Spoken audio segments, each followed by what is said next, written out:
The text that changed everything wasn't meant for him. Lena Hart thought she was ending one nightmare when she sent that breakup message at 2 a.m. Instead, she started something she couldn't control. A connection with a stranger who saw through her pain, challenged her broken pieces, and pulled her into a world where power wasn't just money, but survival. Marco Valle wasn't supposed to be her answer. He was supposed to be a mistake, but some mistakes don't let you walk away. This is their story. Stay until the end, hit that like button, and drop a comment telling me what city you're watching from. I want to see how far this reaches. The apartment smelled like burnt coffee and regret. Lena sat cross-legged on her couch, laptop balanced on her knees, eyes burning from another 12-hour design sprint. The client had changed their mind 4 times today. 4. Each revision felt like sandpaper against her already frayed nerves.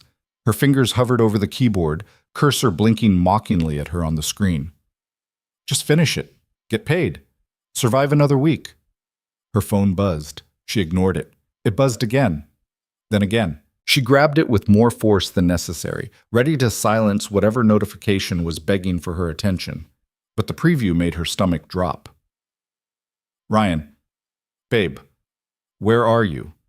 Ryan. I'm at Jessica's. Ryan. Come over, Jessica. His coworker, the one he swore was just a friend, the one Lena had felt uneasy about for months but never voiced because she didn't want to be that girlfriend. Paranoid, controlling, insecure. Her thumb moved on instinct, opening the thread. The messages continued, time-stamped over the last 30 minutes. Ryan. She says you can join if you want, LOL. Ryan, don't be mad. Ryan, you're always working anyway. The words blurred. Her chest tightened, ribs squeezing around lungs that forgot how to expand. She read the messages again, then a third time. Each pass made them worse, like the letters were rearranging into something more cruel. Join if you want. The casual cruelty of it landed harder than outright malice ever could. She didn't cry. Tears required energy she didn't have. Instead, she stared at the screen, watching the little dots appear and disappear as Ryan typed something else. Probably another joke. Another dismissal dressed up as lightheartedness. The dots vanished. No new message came. Lena's hands shook as she opened her contacts, scrolling to his name. Her vision tunneled. Blood rushed in her ears, drowning out the hum of the refrigerator, the distant traffic. Everything except the singular thought pounding through her skull. End it. Now. She started typing. Lena. We're done. Don't contact me again. Lose my number. Her finger hovered over the send button. 3 years. 3 years of accommodating his schedule, his moods, his excuses. 3 years of convincing herself that love was supposed to be hard work, that relationships required sacrifice, that maybe she was expecting too much. 3 years of being second place in her own life. She hit send. The message whooshed away into the digital void. Relief and nausea hit simultaneously. A sick cocktail that made her head swim. She dropped the phone onto the couch cushion like it had burned her, then immediately snatched it back up, heart hammering. Did it deliver? Did he see it? What if he calls? The screen showed nothing, no read receipt, no immediate response. Just her message, stark and final, sitting in the thread above his casual cruelty. Lena exhaled slowly, forcing air past the tightness in her throat. It was done. She'd actually done it. After months of swallowing her hurt, of pretending everything was fine, of believing his promises that he'd change, prioritize her, try harder, she'd finally walked away. She should feel lighter, liberated. Instead, she felt hollow. The apartment suddenly seemed too quiet, too empty. The half-finished design project glared at her from the laptop screen. Deadline in 6 hours. She couldn't afford to fall apart right now, couldn't afford to lose this client because she was too busy processing her imploded relationship. Just work. Focus on work. She pulled the laptop closer, fingers finding the keyboard. But the colors on screen blurred together, meaningless shapes and gradients that her brain refused to process. Her eyes kept drifting to the phone. Still nothing from Ryan. Maybe he hadn't seen it yet. Maybe he was too busy with Jessica to even check his messages. The thought twisted something sharp in her chest, but she pushed it down, buried it under layers of forced numbness. It doesn't matter. You ended it. It's over. Her phone buzzed.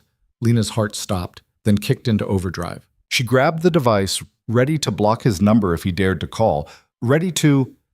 The message wasn't from Ryan. Unknown number, wrong person, I think. But sounds like he deserved it. Lena stared at the screen, read the message twice, 3 times. Her stomach dropped to her feet. No. No, no, no, no. She frantically opened her recent messages, scrolling up to the text she'd sent. The one meant for Ryan. The one that was supposed to end things cleanly, definitively. The recipient name sat above her breakup text, mocking her in its simplicity.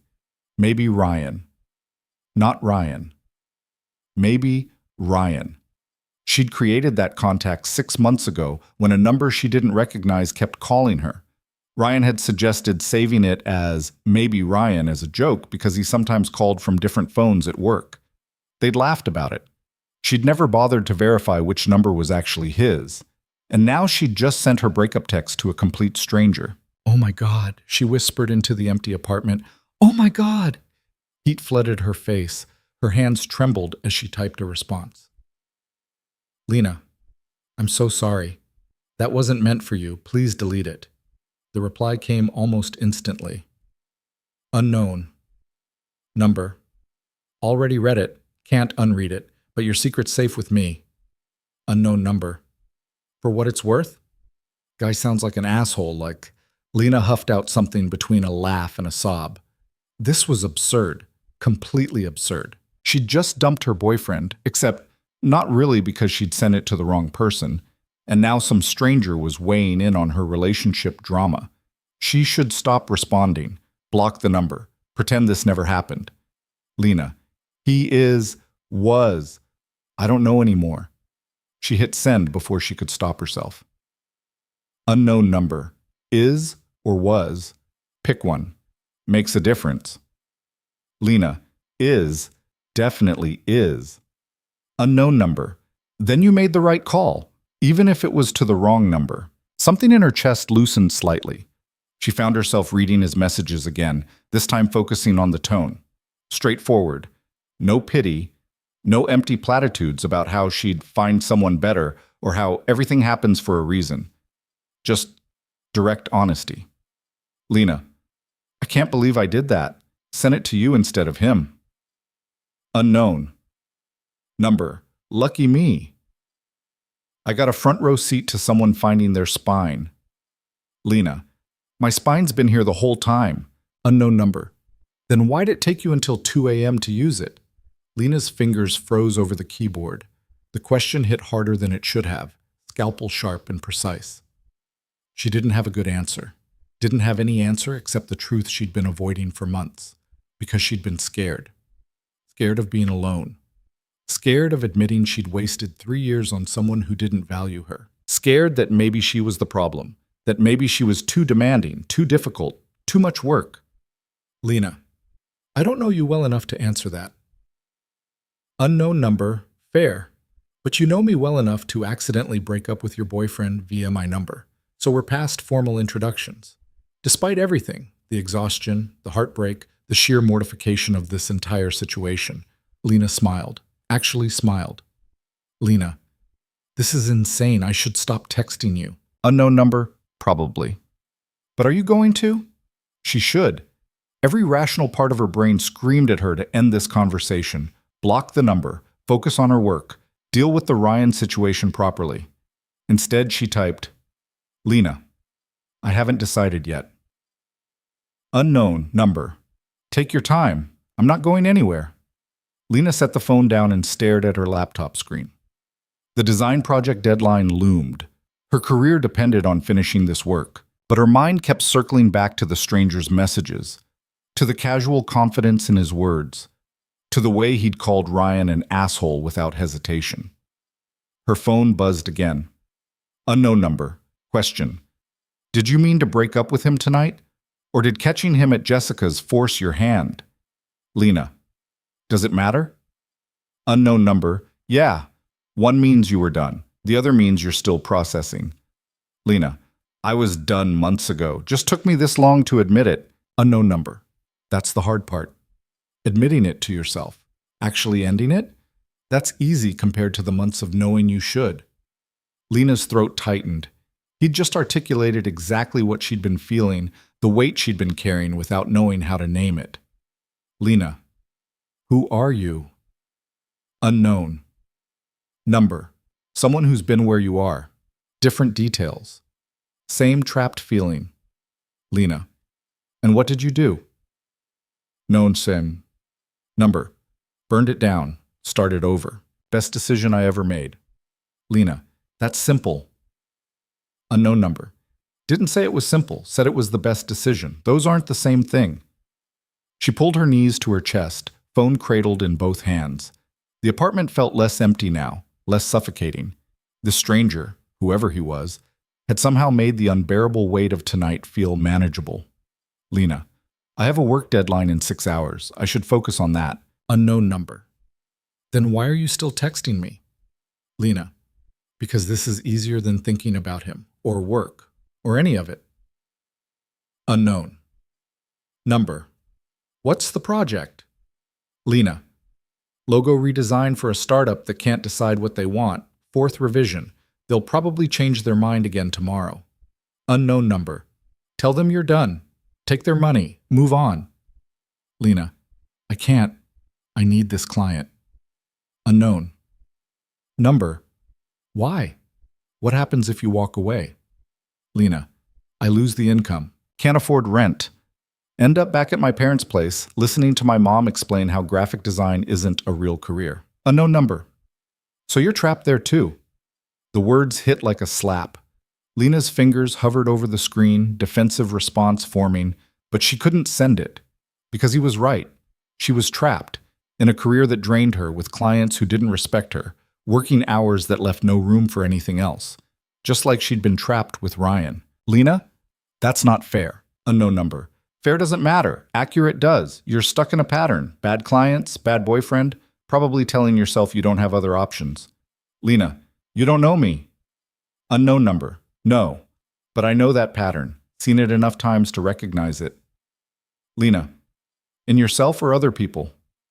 Unknown number. Both. Lena set the phone down and pressed her palms against her eyes. Her design deadline mocked her from the laptop screen. The unfinished work represented everything wrong with her life. The endless cycle of barely meeting expectations, of sacrificing her own standards to please people who'd never be satisfied, of exhausting herself for scraps of approval. When had she become this person? Her phone buzzed. She didn't check it immediately. Didn't want to read whatever harsh truth this stranger had waiting for her next. But curiosity won. Unknown. Number. Still there? Lena. Unfortunately. Unknown number. Finish your project. Get some sleep. Deal with Ryan tomorrow when you're not running on rage and caffeine. Lena. Practical advice from a wrong number. This night keeps getting weirder. Unknown number. Could be worse. You could still be with Ryan. Lena. Fair point. Unknown number. Get to work, Lena. You've got a deadline. She froze. Read the message again. Lena. I never told you my name. The pause before his response felt longer than it probably was. Lena's heart kicked against her ribs, unease prickling down her spine. Had a number? You signed your first text with it. It's over, Ryan. Don't contact me again. Lena. You don't remember? She scrolled back up, relief flooding through her when she confirmed he was right. She had signed it. The paranoia felt ridiculous now, but her pulse still hadn't settled. Lena. Right, sorry. Tonight's got me jumpy. Unknown number. Understandable. For the record, I'm Marco. Lena. Nice to meet you, Marco. Sorry you got dragged into my mess. Marco. Best wrong number I've ever gotten. Now stop stalling and finish that logo. Lena laughed despite herself. She pulled the laptop closer, forcing her attention back to the screen. The design still looked like garbage, but maybe with fresh eyes and a clearer head, she could salvage it.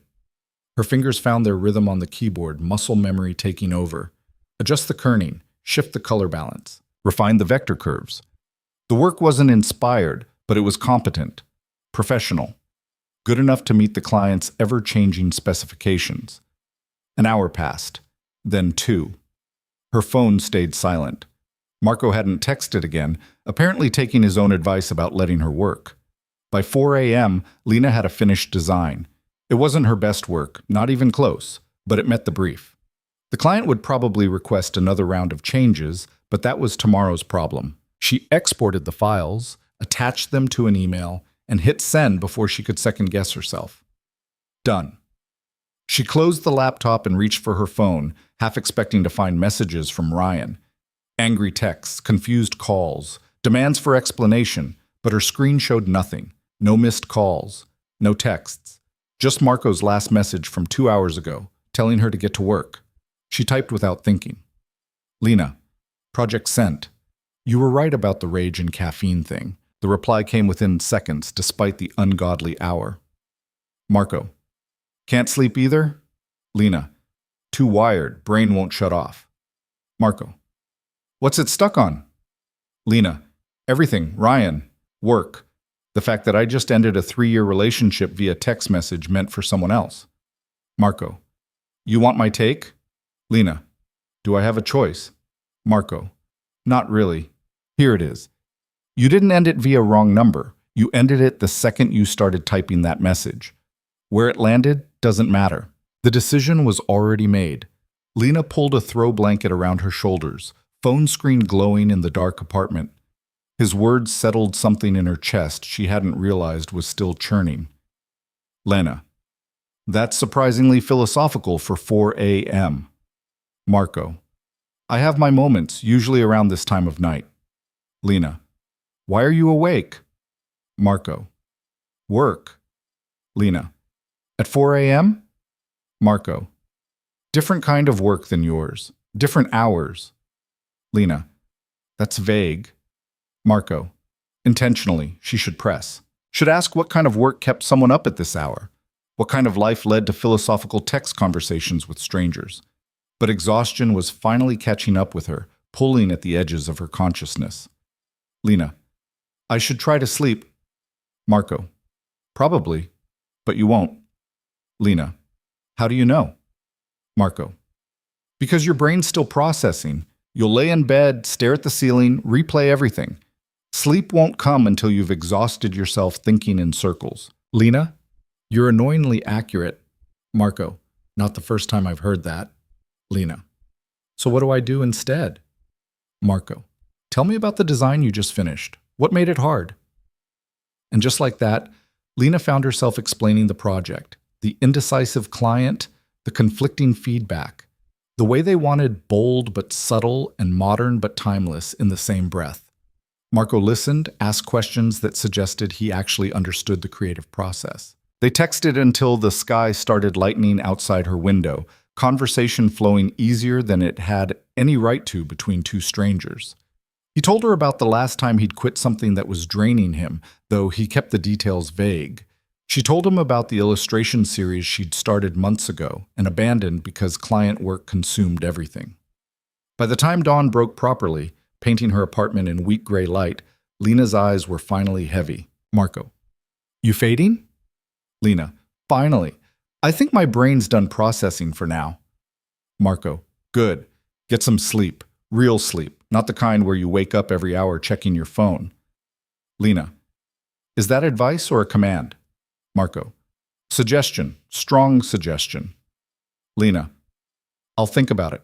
Marco, Lena, fine, I'm going to sleep. Thanks for, I don't even know what to call this. Marco, call it whatever you want. Just make sure you actually rest. She set the phone on the coffee table, pulled the blanket tighter around herself, and closed her eyes. Sleep pulled her under faster than expected, dragging her into dreamless black. When Lena woke, afternoon sun streamed through her windows. Her neck ached from sleeping on the couch. Her phone showed 17 unread messages. Her heart jumped, expecting Ryan, bracing for anger or manipulation or tearful apologies designed to pull her back in. But only one message was from him. Ryan, seriously? You're really doing this? The rest were from Marco. She opened his thread first. Marco, hope you actually slept. Marco, client respond yet? Marco, probably still sleeping. Ignore me. The messages were time-stamped hours apart, like he'd been checking in throughout the morning despite saying he wouldn't. Something about that, the casual concern from someone who owed her nothing, made her throat tight. Lena, just woke up. Yes, I slept. Client hasn't responded. And Ryan finally texted. Marco, what did he say? Lena, asked if I'm really doing this. Marco, what'd you say back? Lena, nothing yet. Marco, good. Let him sit with it. Lena, that feels cruel. Marco, he was at another woman's place at 2 a.m. inviting you to join. Don't confuse boundaries with cruelty. Lena stared at the message. He was right. Again. Frustratingly, annoyingly right. Lena, when did you get so good at this? Marco, trial and error. Mostly error. Lena, that's comforting. Marco, wasn't meant to be, just honest. She pushed herself upright, joints protesting. Her apartment looked the same as it had 12 hours ago, but something fundamental had shifted. The walls didn't press in quite as tight. The silence didn't feel quite as suffocating. Her phone buzzed with a new message, this time from her client. Client, love the new direction. Can we make one small change? Lena closed her eyes and counted to 10, then 20, then gave up and opened Marco's thread instead. Lena, client wants changes. Shocking absolutely no one. Marco, tell them no. Lena, I can't do that. Marco, why not? Lena, because I need the money, because they'll leave a bad review, because that's not how client relationships work. Marco, that's exactly how they work when you let people walk on you. Lena, easy for you to say. You don't know my situation. Marco, you're right, I don't, but I know what it looks like when someone's afraid to set boundaries. And I'm looking at it right now. Lena, this conversation is over. Marco, is it? She threw her phone onto the couch cushion and stood, pacing the length of her small living room. Who did this Marco think he was? They'd texted for one night. One night of oversharing in the vulnerable hours before dawn didn't give him the right to psychoanalyze her entire life. Her phone buzzed. She ignored it. It buzzed again. She snatched it up, ready to tell Marco exactly where he could shove his unsolicited advice. Marco, I'm sorry. That was out of line. Your business, your decisions. Marco, but for what it's worth, you deserve clients who respect your work, and a boyfriend who respects you. Setting boundaries with both isn't weakness, it's survival. Lena's anger deflated. She sank back onto the couch, phone cradled in both hands. Lena, you don't pull your punches. Marco, would you want me to? Lena, no. That's the problem. Everyone else in my life does. Marco, then maybe you need different people in your life. Lena, is that an offer? She sent it before thinking, then immediately wanted to unsend it. That was too forward, too much. They'd known each other for less than 24 hours and she was already, flirting, suggesting something? Marco, depends. You ready for someone who won't lie to make you feel better? Lena, I don't know. Am I? Marco, that's for you to figure out. Lena, how? Marco, meet me for coffee. See if you can handle me in person. Lena's heart stopped, then kicked into double time. This was crazy. Meeting a stranger from a wrong number text, someone she knew nothing about except that he worked strange hours and had opinions on boundaries. Every safety lesson she'd ever learned screamed at her to decline, to block the number, to forget this ever happened. Lena, when? Marco, tonight, 7 p.m. There's a place called West Side Grounds on 5th. You know it? Lena, I know it. Marco, I'll be there. You decide if you show. No pressure, no expectations, just an invitation left hanging in digital space. Lena looked around her apartment, at the laptop that represented endless client demands, at the couch where she'd slept alone for months while Ryan found excuses to stay at work late, at the life she'd built that felt more like a cage with each passing day. Lena, what if you're a serial killer? Marco, then you'll have bigger problems than your client's revision requests. Lena, that's not reassuring. Marco, public place, broad daylight. You can leave any time. Bring pepper spray if it makes you feel better. Lena, you're really selling this. Marco, I'm being honest. Your choice, Lena. Always your choice. She stared at the message for a long time, Then she opened her client's email and typed a response. The design is final, as submitted. If you'd like additional revisions beyond our agreed scope, I'm happy to provide a quote for extended services. Her finger hovered over send. She thought about Marco's words, about boundaries, about the difference between cruelty and self-preservation. She hit send. Then she opened Marco's thread. Lena, 7 p.m. I'll be there. Marco, looking forward to it. Lena, how will I recognize you? Marco, you'll know. Lena, that's cryptic. Marco, you'll see. The client responded within minutes, as Lena knew they would. Angry, threatening to take their business elsewhere, claiming she was being unprofessional and difficult. 6 months ago, 6 hours ago, she would have apologized, would have caved, would have done the extra work for free just to keep the peace. Instead, she archived the email and blocked their number. Her hands shook. Her pulse raced. But underneath the anxiety was something else, something that felt dangerously close to pride. The hours until 7 crawled. Lena showered, changed 3 times, talked herself out of going at least a dozen times. This was reckless, stupid, completely unlike her. But then again, the her she'd been for the last 3 years had gotten her exactly nowhere. Maybe reckless wasn't the worst thing to try. At 6:45, she grabbed her keys and pepper spray, because Marco had been right about that too, and headed out into the cooling evening. Westside grounds occupied a corner spot with floor-to-ceiling windows and exposed brick walls. Lena had been here before, back when she still had time for things like leisurely coffee and afternoon sketching sessions. She pushed through the door at exactly 7 p.m. The place was moderately busy, couples hunched over laptops, students sprawled across armchairs, the usual coffee shop ecosystem. Lena scanned the room, looking for what? She had no idea what Marco looked like. Could be anyone. Could be Lena. She turned. The man standing 3 feet away was not what she'd expected. Tall, maybe 6'2", with dark hair that looked like he'd run his hands through it too many times. Sharp features that suggested Mediterranean ancestry. But it was his eyes that caught her. Dark, assessing, intense in a way that made her want to look away and keep staring simultaneously. He wore a black button-down rolled to the elbows, dark jeans that probably cost more than her rent, and an expression that suggested he'd been watching her from the moment she walked in. Marco? The name came out smaller than she intended. The one and only. He gestured to a corner table, already occupied by 2 coffee cups. Got you a latte. If you don't drink lattes, I'll get you something else. Lena's brain struggled to catch up. He'd already gotten her coffee, already claimed a table, already decided she'd show up despite her uncertainty. How did you know I'd come? I didn't, but I'm an optimist. His mouth curved slightly, not quite a smile, something more reserved. You going to sit, or should we keep standing here awkwardly? She sat.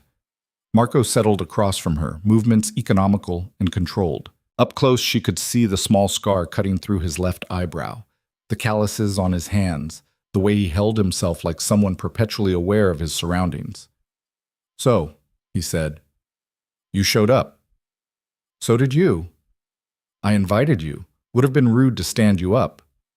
You could be anyone, Lena said, wrapping her hands around the coffee cup. It was still hot. He must have ordered it right before 7. A stalker, a con artist, worse. Could be, but I'm not. That's exactly what a stalker would say. Fair point. Marco leaned back, studying her with that same intense focus. What convinced you to come? Temporary insanity. Try again. Lena met his eyes, held them despite the urge to look away. You told me the truth when everyone else was lying to me, including myself. And that was worth the risk? I guess we'll find out. Something shifted in his expression.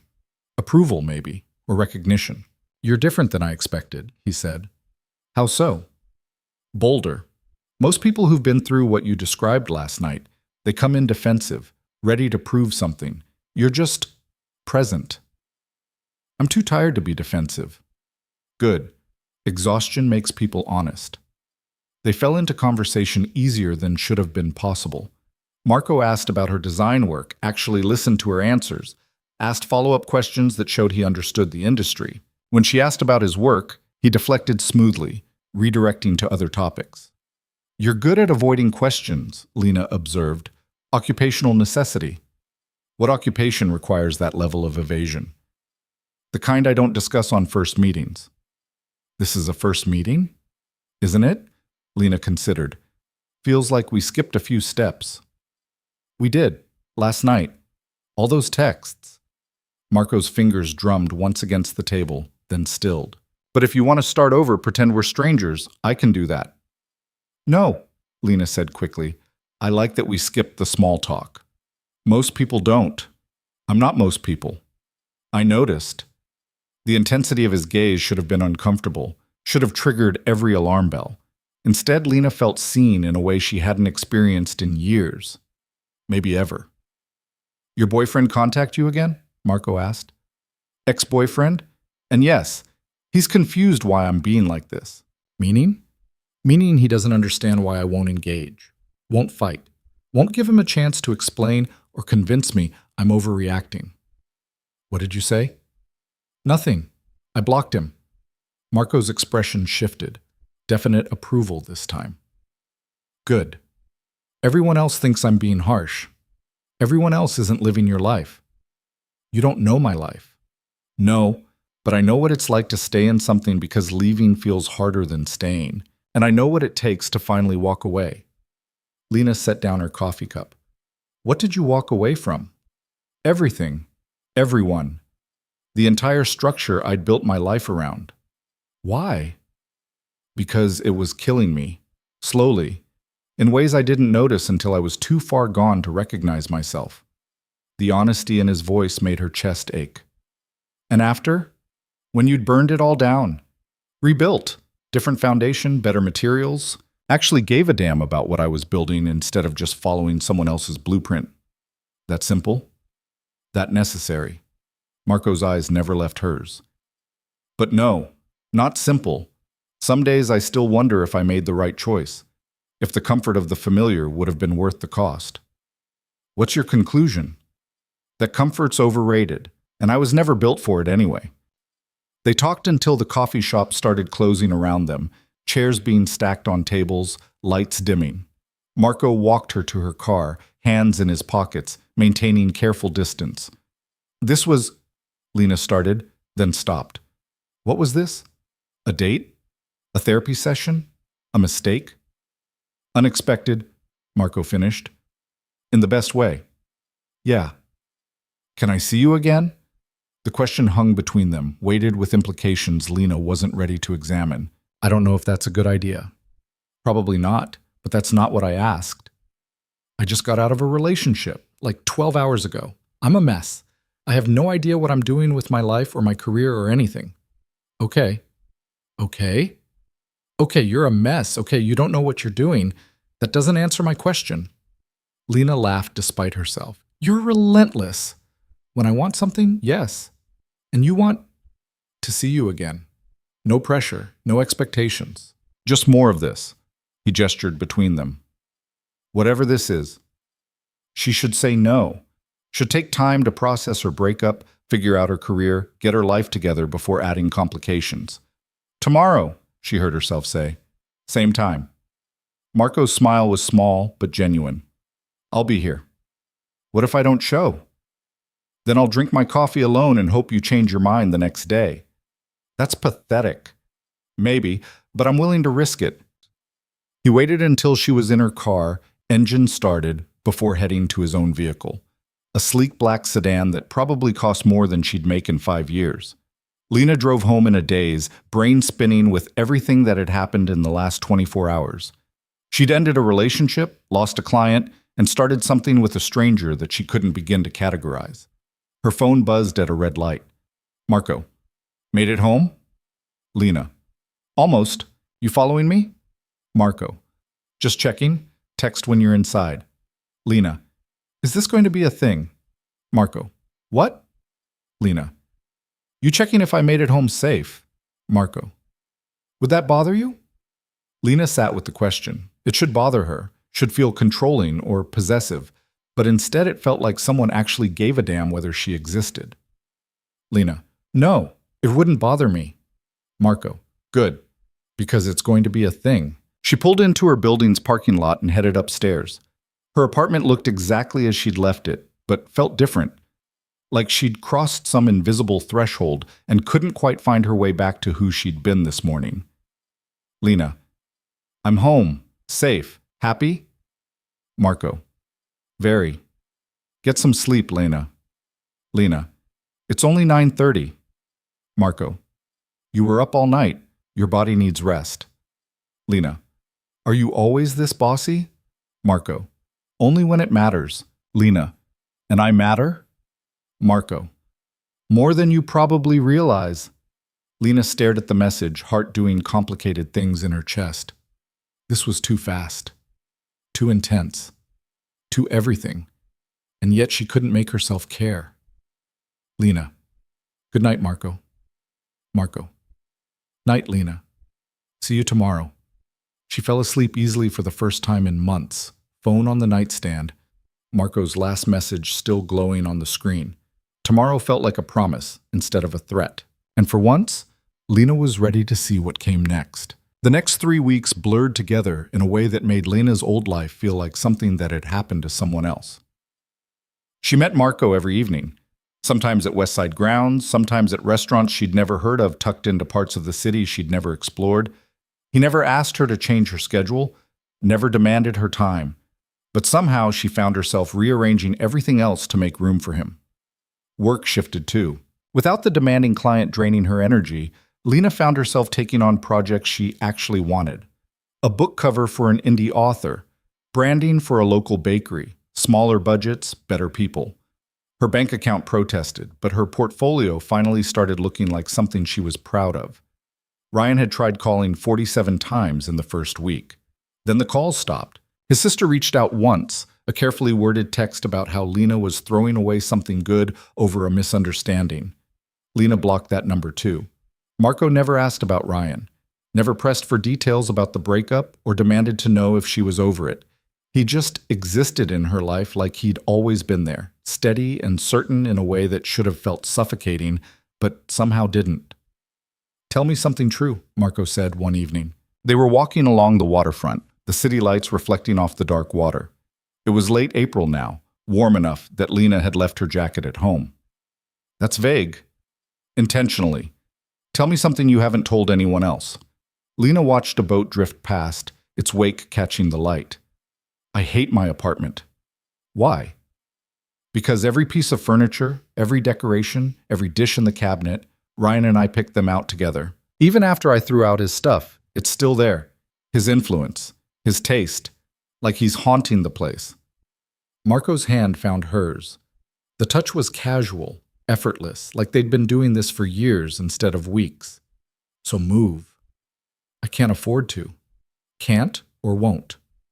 What's the difference? One's a fact, the other's a choice dressed up as a fact. Lena pulled her hand free, irritation sparking. Not everything is a choice, Marco. Some of us have budgets, constraints, real-world limitations. I know. Do you? Because from where I'm standing, you seem pretty disconnected from real-world anything. Marco stopped walking, turned to face her fully. The waterfront stretched empty around them, other pedestrians giving them wide berth. You're right, he said. I am disconnected. I've been lucky in ways most people aren't. But that doesn't mean I don't understand constraints. I just approach them differently. How? By figuring out which ones are real and which ones I've convinced myself are real, because they're easier to accept than the alternative. And my apartment situation is what? A convenient excuse? Maybe. Or maybe it's genuinely all you can afford right now, but you won't know until you actually look at what's possible instead of what you've decided is impossible. Lena wanted to argue, wanted to list all the reasons he was wrong, all the ways her situation was different from whatever privileged existence he lived. But underneath the defensiveness was an uncomfortable truth. She hadn't actually looked at other options, hadn't checked rental listings or considered roommates or explored alternatives. She'd just accepted that leaving was impossible and stopped thinking about it. I hate when you do that, she said quietly. Do what? Make me question everything I think I know about my own life. Marco's mouth curved slightly. Good. Means you're paying attention. They resumed walking, the moment settling into something less confrontational. Lena's phone buzzed in her pocket. She ignored it. You ever going to check those? Marco asked. Eventually. Who keeps texting you? Former client, still mad I set boundaries. The logo redesign people? Yeah, they've sent 11 messages today explaining why I'm unprofessional and difficult. Block them. I did. They're using different numbers now. Marco's expression shifted. Something darker crossed his features, there and gone so fast Lena almost missed it. Want me to handle it? Handle it how? Make them stop. There was something in his tone that made Lena's pulse quicken. Not fear exactly. More like recognition that she was seeing a part of Marco he usually kept hidden. What does that mean? Make them stop? Marco shrugged, casual in a way that felt deliberate. Means I have resources, connections, people who owe me favors. One conversation and they won't bother you again. That sounds ominous. It's efficient. Marco. Lena stopped walking again, forcing him to meet her eyes. What exactly do you do? I solve problems. That's not an answer. It's the answer you're getting right now. Why won't you tell me? Because once I do, things change, and I'm not ready for them to change yet. Frustration and curiosity warred in Lena's chest. 3 weeks of carefully dancing around the subject of Marco's work, his background, his life before their wrong number text. He knew everything about her, her failed relationship, her struggling career, her complicated relationship with her parents. But she knew almost nothing about him beyond surface details. That's not fair, she said. No, it's not. But it's necessary. For who? Both of us. Lena's phone buzzed again, then again. Rapid-fire notifications that made her jaw clench. Marco held out his hand. Let me see. What? Your phone. Let me see it. Something in his voice made her comply. She unlocked the screen and passed it over, watching as Marco scrolled through the messages. His expression remained neutral, but his grip on the phone tightened slightly. These people are harassing you, he said flatly. They're just angry. They're threatening to ruin your reputation, to contact every client you've ever had and warn them about working with you, to post negative reviews on every platform they can find. Marco's eyes lifted to hers. That's not anger. That's targeted harassment. I can handle it. You shouldn't have to. Before Lena could respond, Marco was typing something on her phone. She grabbed for it, but he turned away, fingers moving quickly across the screen. What are you doing? Fixing it. Marco, give me my phone. 1 second. Now. He handed it back. Lena looked at the screen, heart sinking when she saw what he'd done. He'd replied to the harassing messages from her account. Further contact will be considered criminal harassment and referred to legal counsel. All communications have been documented. This is your only warning. You can't just, I can. I did, and they'll stop now. You don't know that. I do. His certainty should have been reassuring. Instead, it sent ice down Lena's spine. How do you know? Because people like that are bullies, and bullies stop when they realize their target has teeth. And if they don't stop, Marco's smile was cold, then I make good on the threat. With what legal counsel? I can't afford a lawyer. You don't need to afford one. I know several who'd take this case as a favor to me. Why would they do that? Because I've done favors for them. That's how my world works, Lena. Debts, obligations, exchanges. She wanted to press further, to demand real answers instead of cryptic non-explanations. But something in Marco's posture warned her to let it drop, at least for now. Her phone stayed silent the rest of the evening, and the next day, and the day after that. The harassing messages stopped completely. Lena tried not to think too hard about what that meant. 2 days later, Marco took her to a restaurant she'd only read about in food blogs, the kind of place that didn't list prices on the menu and required reservations months in advance. How did you get us in here? Lena asked, looking around at the elegant dining room, the crystal chandeliers, the well-dressed patrons who all seemed to belong in a world she'd only glimpsed from the outside. I know the owner. Of course you do. The meal was incredible. Courses Lena couldn't pronounce, wine that probably cost more than her monthly rent, service so attentive it felt intrusive. But underneath the luxury, tension hummed. Marco was distracted. His phone buzzed constantly throughout dinner. He ignored most of the calls, but his jaw tightened each time the screen lit up. "You need to take that?" Lena asked after the 7th call. "No." "Seems important."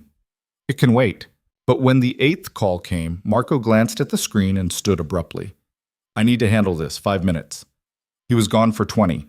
Lena sat alone at the table, acutely aware of how out of place she felt. Other diners glanced at her with poorly concealed curiosity. The server refilled her water glass 3 times, each visit accompanied by a pitying smile that made Lena want to crawl under the table. When Marco finally returned, his expression was carefully blank. "Sorry," he said, sitting down like nothing had happened. "Work issue. At 9 p.m.? My work doesn't keep normal hours." "So you've mentioned, multiple times, without actually explaining what that means." Marco reached for his wine glass, fingers drumming once against the stem. "Not here." "Then where? When? You keep deflecting and I keep letting you, and I'm tired of it, Marco. If this," she gestured between them, "is going to be anything real, I need to know who you actually are." "You know who I am. I know who you are with me. I don't know who you are the rest of the time, and that gap is getting harder to ignore." Something flickered in Marco's expression. Conflict, maybe, or resignation. "After dinner," he said quietly, "we'll talk. I promise." The rest of the meal passed in strained silence. The food turned tasteless in Lena's mouth. Marco barely touched his plate. When they left the restaurant, instead of heading toward Lena's car, Marco led her in the opposite direction. She followed, nerves tightening with each block. They ended up at a high-rise she'd passed countless times but never really noticed. Marco nodded to the doorman, who nodded back with the familiarity of regular interaction, and guided Lena into an elevator. "Where are we going?" she asked. "My place. You wanted answers. Easier to give them somewhere private." The elevator climbed and climbed. Lena's ears popped. When the doors finally opened, they revealed a penthouse that made her breath catch. Floor-to-ceiling windows overlooking the city, minimalist furniture that probably cost more than her car, art on the walls that looked like it belonged in museums. Everything clean, expensive, and utterly impersonal. "You live here?" Lena asked, stepping into the space like it might bite her. "Sometimes, when I'm not traveling. For work." "For work."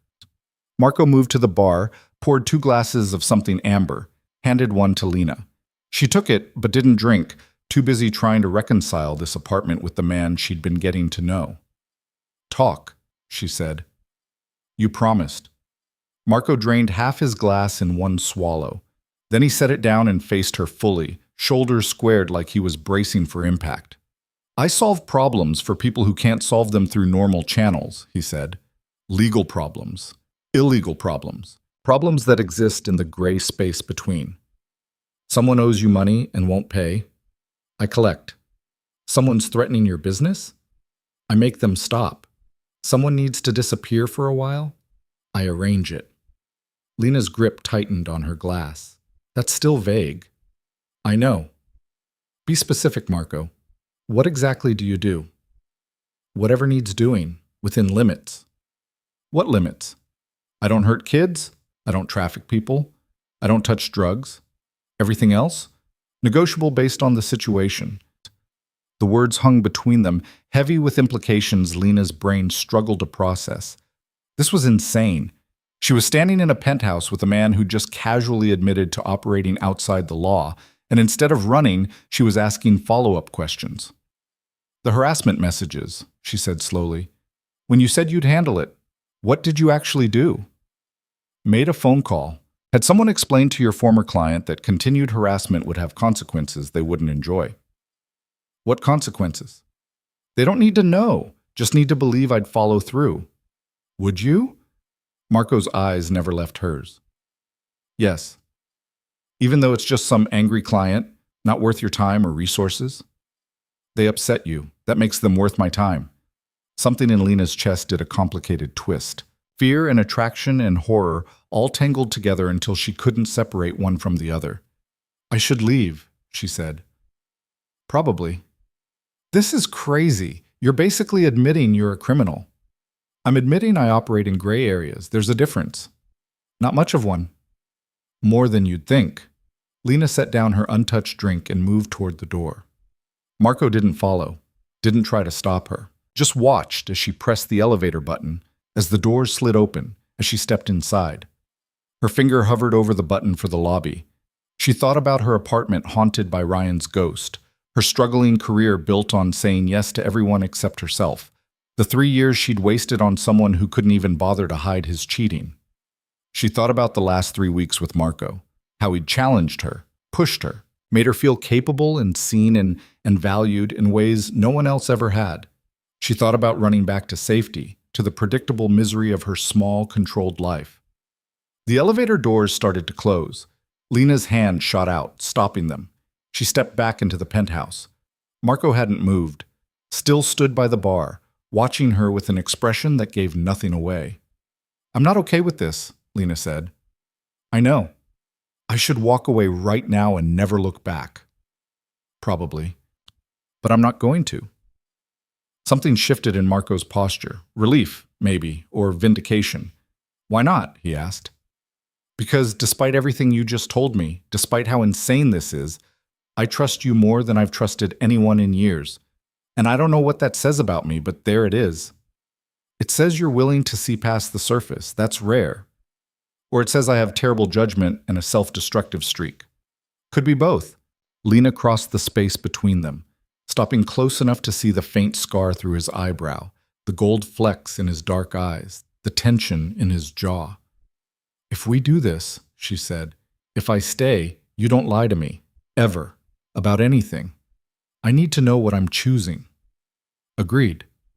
And you keep the violent parts of your work away from me. I don't want details, don't want to know specifics. I just need to know you're keeping that separate." Marco's hand came up, fingers gentle against her jaw. "I can do that." "Can you? Or are you just saying what I want to hear?" "I've been doing this for 8 years, Lena. I know how to compartmentalize, how to keep different parts of my life from bleeding together. You'll be separate, protected." "From what?" "From everything that could hurt you." The promise should have sounded romantic. Instead, it sent unease crawling down Lena's spine, but she was too far in now, too invested, too desperate to see where this led. She kissed him. Marco responded immediately, hands sliding into her hair, pulling her closer. The kiss was nothing like the careful, chaste contact they'd limited themselves to over the past 3 weeks. This was heat and hunger and 3 weeks of mounting tension finally finding release. When they broke apart, both breathing hard, Marco pressed his forehead to hers. "Stay tonight," he said. Not a question, not quite a demand. Something in between. "Okay." They moved to the bedroom, more floor-to-ceiling windows, more expensive minimalism. But when Marco kissed her again, when his hands found the zipper of her dress, Lena stopped thinking about the apartment, or his work, or any of it. She let herself get lost in sensation instead, in the feeling of being wanted without reservation or hesitation, in the way Marco touched her like she was something precious, despite the violence he'd admitted to being capable of. Later, lying in his bed with the city lights painting patterns across the ceiling, Lena felt Marco's fingers trace idle patterns down her spine. "Tell me something true," she said, echoing his words from days earlier. "About what?" "About why you do this. The problem-solving, the gray area work. There's easier ways to make money." Marco was quiet for a long moment. Long enough that Lena thought he might not answer. "I was 17, he finally said. "My sister got involved with someone, bad guy, connected to people who made problems disappear, permanently. She tried to leave and he wouldn't let her. Told her if she tried again, she'd regret it." "What happened?" "I went to the police. They said without evidence of actual violence, there wasn't much they could do. Restraining order at best, and those don't stop someone determined enough." Marco's fingers stilled on her back. "So I found someone who could help. Guy who operated outside normal channels. He made the problem go away. My sister got out safe." "And you decided to become that guy?" the one who solves problems the police can't. Eventually, took a few years, some bad choices, some hard lessons, but yeah, that's where it started. Lena rolled to face him, studying his expression in the dim light. Your sister, is she okay now? Married, 2 kids, lives in Oregon, doesn't know what I do for a living, thinks I'm in private security consulting. Do you ever wish you'd chosen differently? A normal career path? Marco's laugh was bitter. Every day. And then someone calls with a problem, someone being extorted, someone's kid being threatened, someone who's exhausted every legal option and has nowhere else to turn. And I remember why I started doing this. You see yourself as helping people. I know what I am, Lena. I'm not delusional.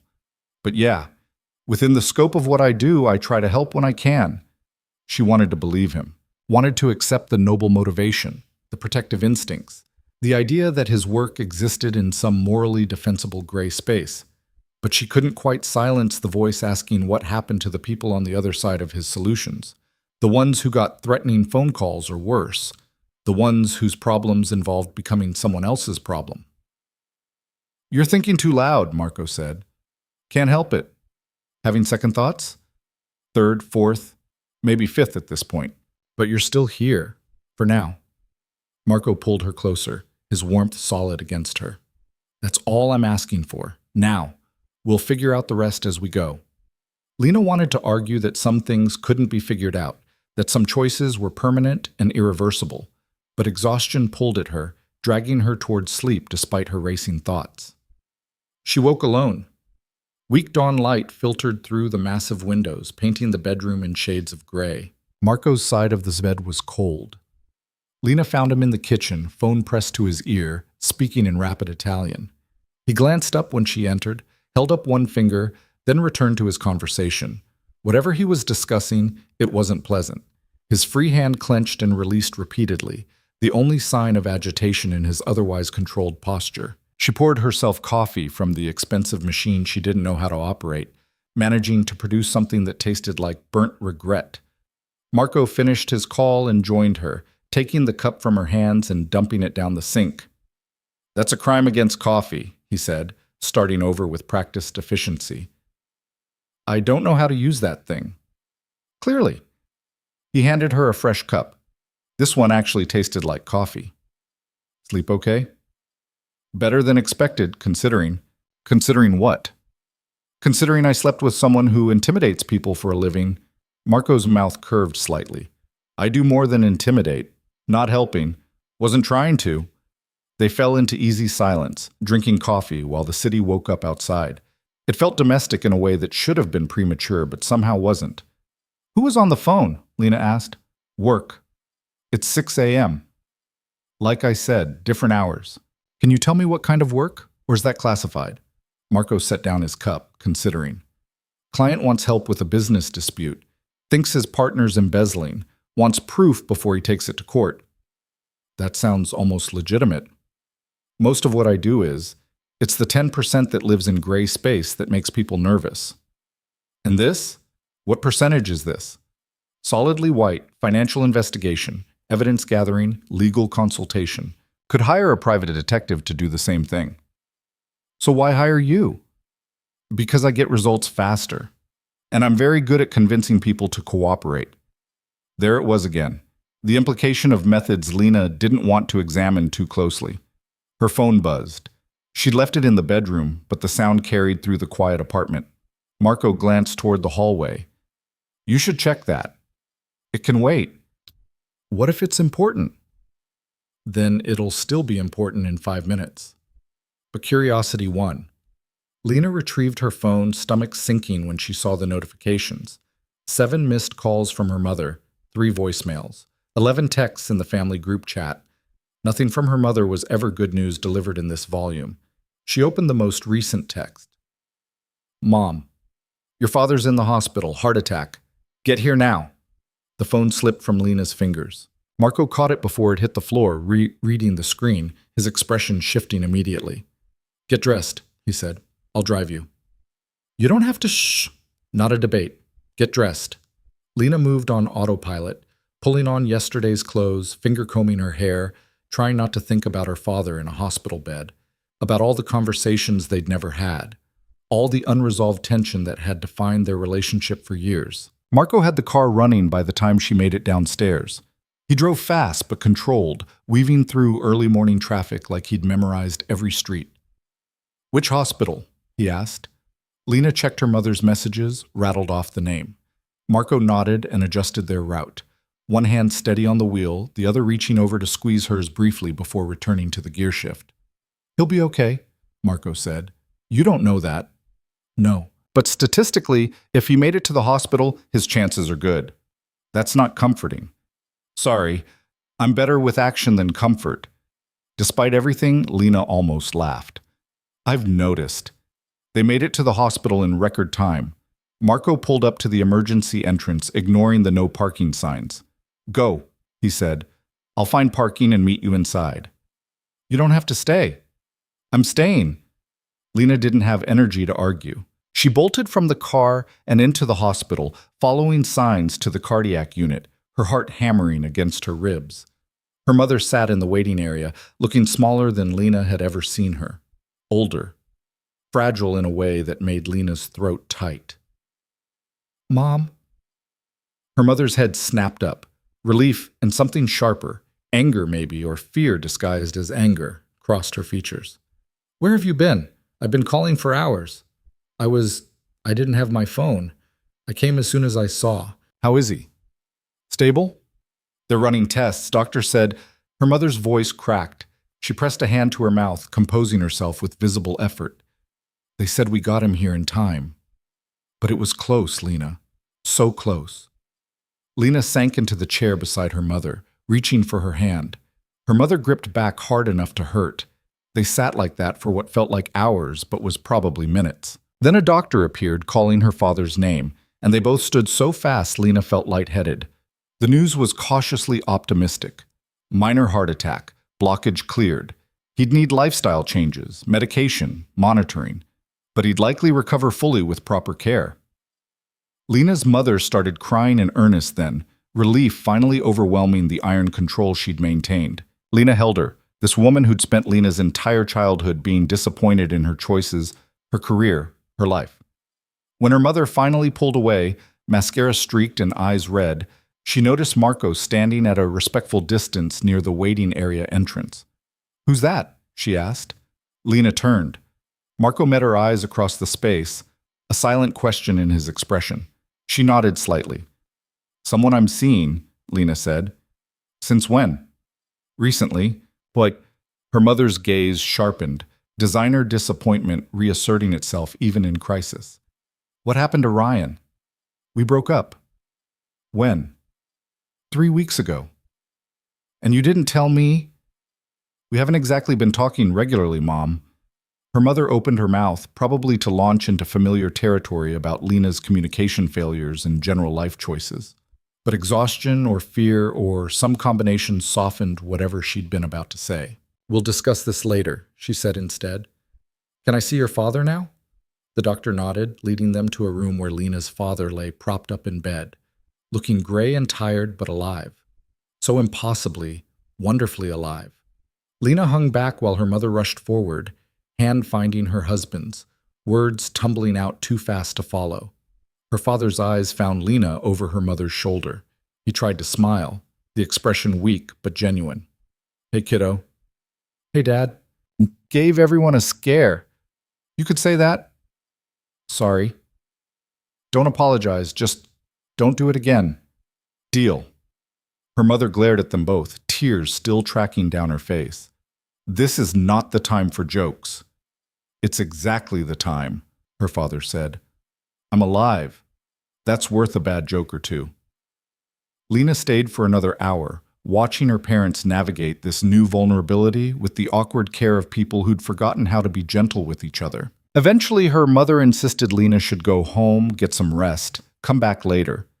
Marco was still in the waiting area, scrolling through his phone. He stood when he saw her. "How is he?" "Going to be okay, needs rest and monitoring, but okay." "Good."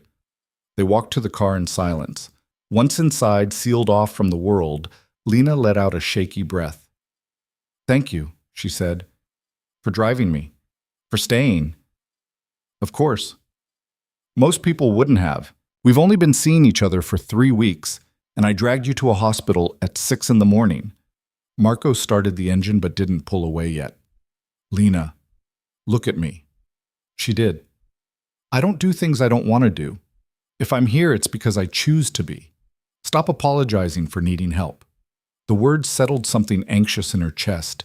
She leaned across the center console and kissed him, brief and grateful, and not nearly enough. Take me home? She asked. Your place or mine? Mine. I should probably sleep in my own bed at some point. Marco pulled out of the parking lot, navigating back toward her apartment with the same unconscious competence he'd shown on the way there. Lena watched the city pass outside her window, thinking about the last 24 hours. The expensive restaurant, Marco's confession, her father's heart attack. The strange, surreal feeling that her entire life was shifting into something unrecognizable. This is a lot, she said quietly. Yeah. I don't know if I'm equipped for it. No one's equipped for life-changing events before they happen. You just survive them and figure out afterward that you were stronger than you thought. Is that from experience? Everything I say is from experience. When they reached her apartment building, Marco insisted on walking her up. He swept through her space with the same assessing gaze he'd used at the hospital, checking windows, testing locks, making mental notes she couldn't read. Your security's terrible, he said. I live in a decent neighborhood. Doesn't matter. These locks are garbage. Anyone with basic skills could get through them in under a minute. Should I be concerned that you know that? Probably. But since I'm using my powers for good in this instance, let's call it a net positive. Lena collapsed onto her couch. The one she and Ryan had picked out. The one that still smelled faintly of his cologne no matter how many times she'd cleaned it. Marco noticed her expression change. You really hate this apartment, he said. I told you that.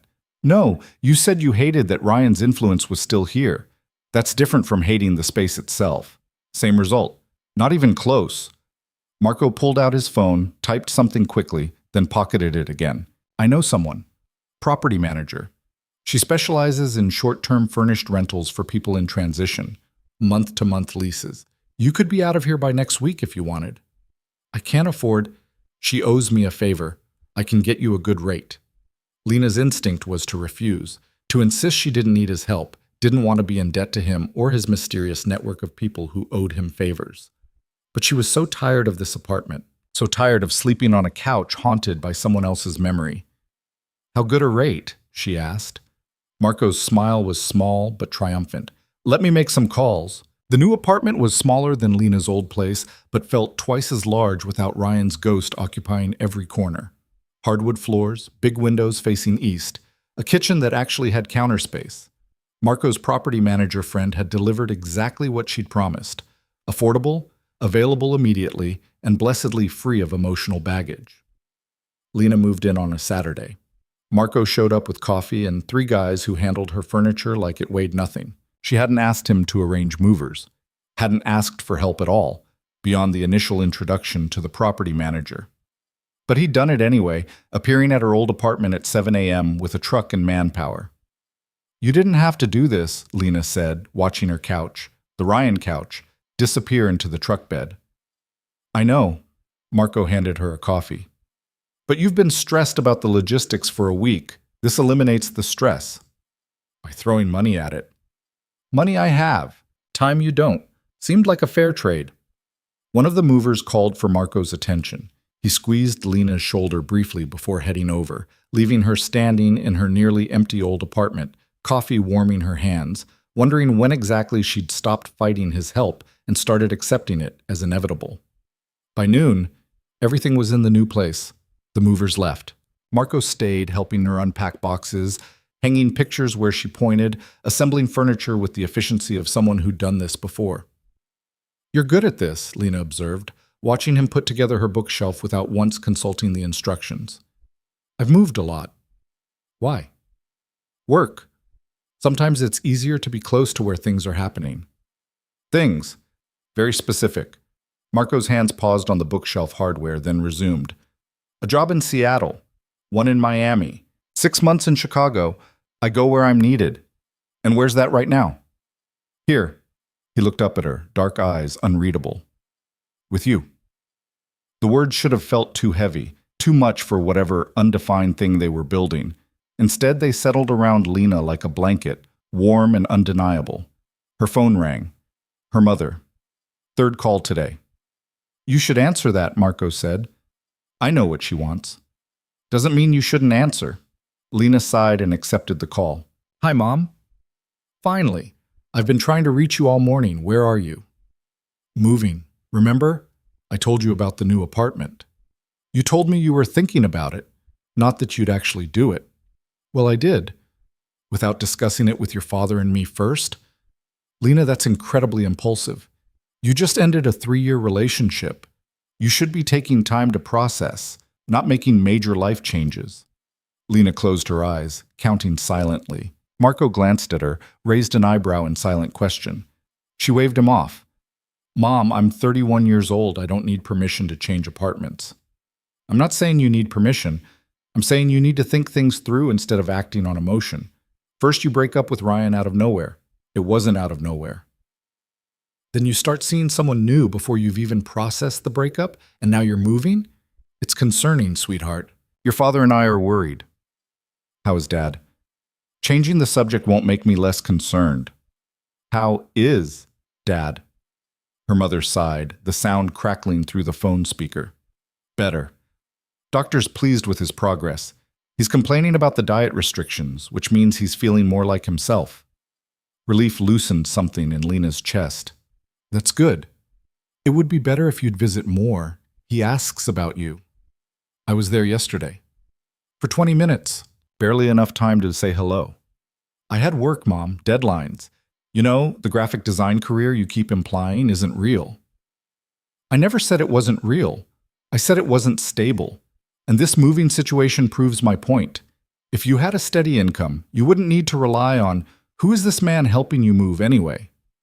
Marco, who'd definitely been eavesdropping despite pretending to focus on the bookshelf, met Lena's eyes. His expression said clearly, your call. His name is Marco. I'm seeing him. For how long? A few weeks. A few weeks and he's already helping you move? Lena, that's convenient, kind, exactly what I needed? Fast, it's fast. What do you even know about him? More than you'd want to hear, Lena thought. Less than I probably should. Enough, she said aloud. Look, I need to go. Boxes to unpack. I'll call you tomorrow. Lena, tomorrow, Mom. Give Dad my love. She hung up before her mother could launch into another round of concern disguised as criticism. The phone immediately buzzed with a text. Mom, this conversation isn't over. Lena set the phone face down on the counter. Marco had finished the bookshelf and was now unpacking her books, organizing them by height rather than any system that made actual sense. She worries, he said without looking up. She criticizes. Because she worries. There's a difference. You're defending her? I'm explaining her, not the same thing. Marco shelved another book. My mother was the same way. Everything I did was either dangerous or impractical or not what she'd pictured for me. Was? She passed 4 years ago. Cancer. I'm sorry. Don't be. We'd made peace before the end. Took her getting sick for us to actually talk honestly, but we got there. He paused, book in hand. Point is, I get it. The pushing back. The frustration. But she's scared. Your dad's heart attack reminded her everything's temporary. Now she's trying to control what she can. Lena wanted to argue. Wanted to insist her mother's behavior was about judgment, not fear. But Marco's words had that uncomfortable ring of truth that made defensiveness feel hollow. When did you get so wise about family dynamics? She asked. Therapy? Lots of therapy. You're in therapy? Was. For a while. Court mandated initially, then I kept going because it helped. Court mandated? Marco set down the box of books, turned to face her fully. I told you I made bad choices before I figured out what I was doing. Some of those choices involved assault charges that got pleaded down to community service and mandatory counseling. Lena's stomach dropped. You assaulted someone? Guy who put his hands on a friend of mine. Refused to stop when she said no. I made sure he understood the concept. How badly did you hurt him? Badly enough that he pressed charges, not badly enough that I went to prison. Marco's expression was carefully neutral. You want details? Did she? Lena didn't know. Part of her wanted to know everything, to map every dark corner of Marco's past and present.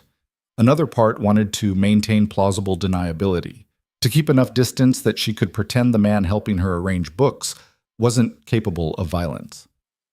Not right now, she said finally. Fair enough, but if you change your mind, ask. I won't lie to you. They finished unpacking in silence that felt heavier than before. By evening, the apartment looked lived in, personal. Lena's art on the walls, her books on the shelves, her life contained in a space that felt actually hers for the first time in years. Marco ordered dinner from a Thai place that delivered. They ate on the floor because Lena's table was still in pieces, fortune cookies cracked open between them. What's yours say? Lena asked. Marco squinted at the tiny paper. Great fortune awaits those who take chances. How's that for generic? Mine says I'll find happiness in unexpected places. Fitting, considering. Considering what? You found me via wrong number text. Doesn't get much more unexpected than that. Lena threw a fortune cookie wrapper at him. He caught it one-handed, grinning in a way that made him look younger, less dangerous, almost normal. Her phone buzzed. Then again, then 4 more times in rapid succession. Marco's grin faded. You should check that.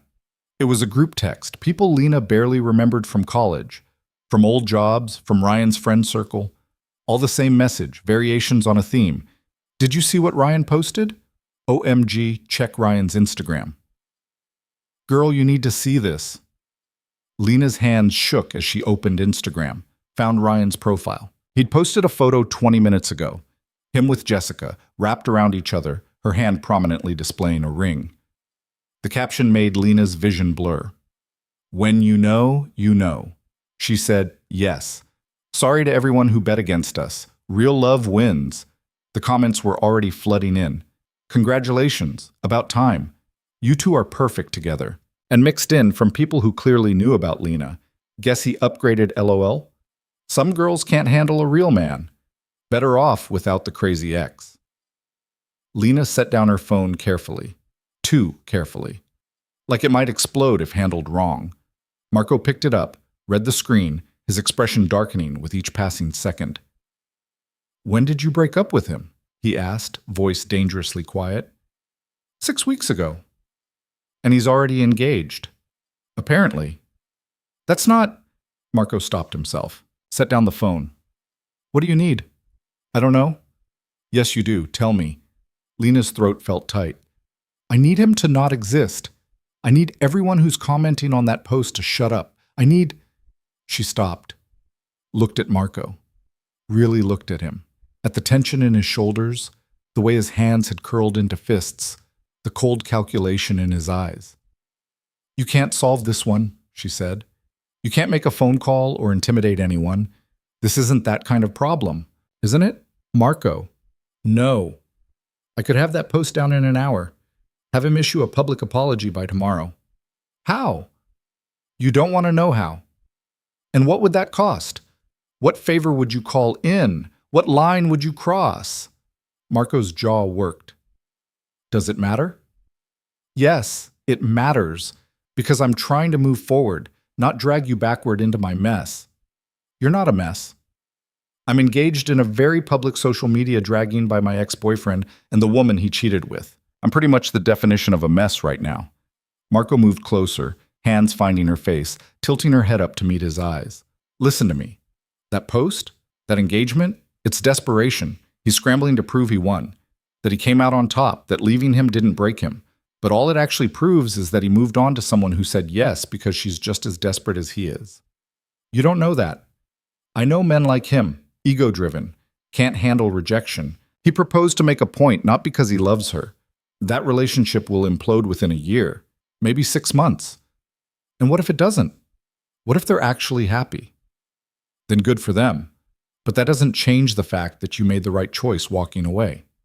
Lena wanted to believe him, wanted to feel secure in her decision, confident that leaving Ryan had been the obvious right move. But seeing him happy or performing happiness with someone else made doubt creep in. What if she was the problem? What if her expectations were too high, her standards unreasonable? What if Jessica was just better at being what Ryan needed? You're spiraling, Marco said. I can see it happening. I'm processing. You're catastrophizing. There's a difference. How do you know? Because I do the same thing, have the same loop playing in my head whenever something goes wrong. Must be my fault. Must be something I did or didn't do. Must be some fundamental flaw that makes me unworthy of... He stopped, shook his head. Point is, I recognize the pattern. Unworthy of what? Lena asked quietly. Doesn't matter. Marco. He pulled away, pacing to the window. The city stretched out below them, lights beginning to flicker on as evening deepened into night.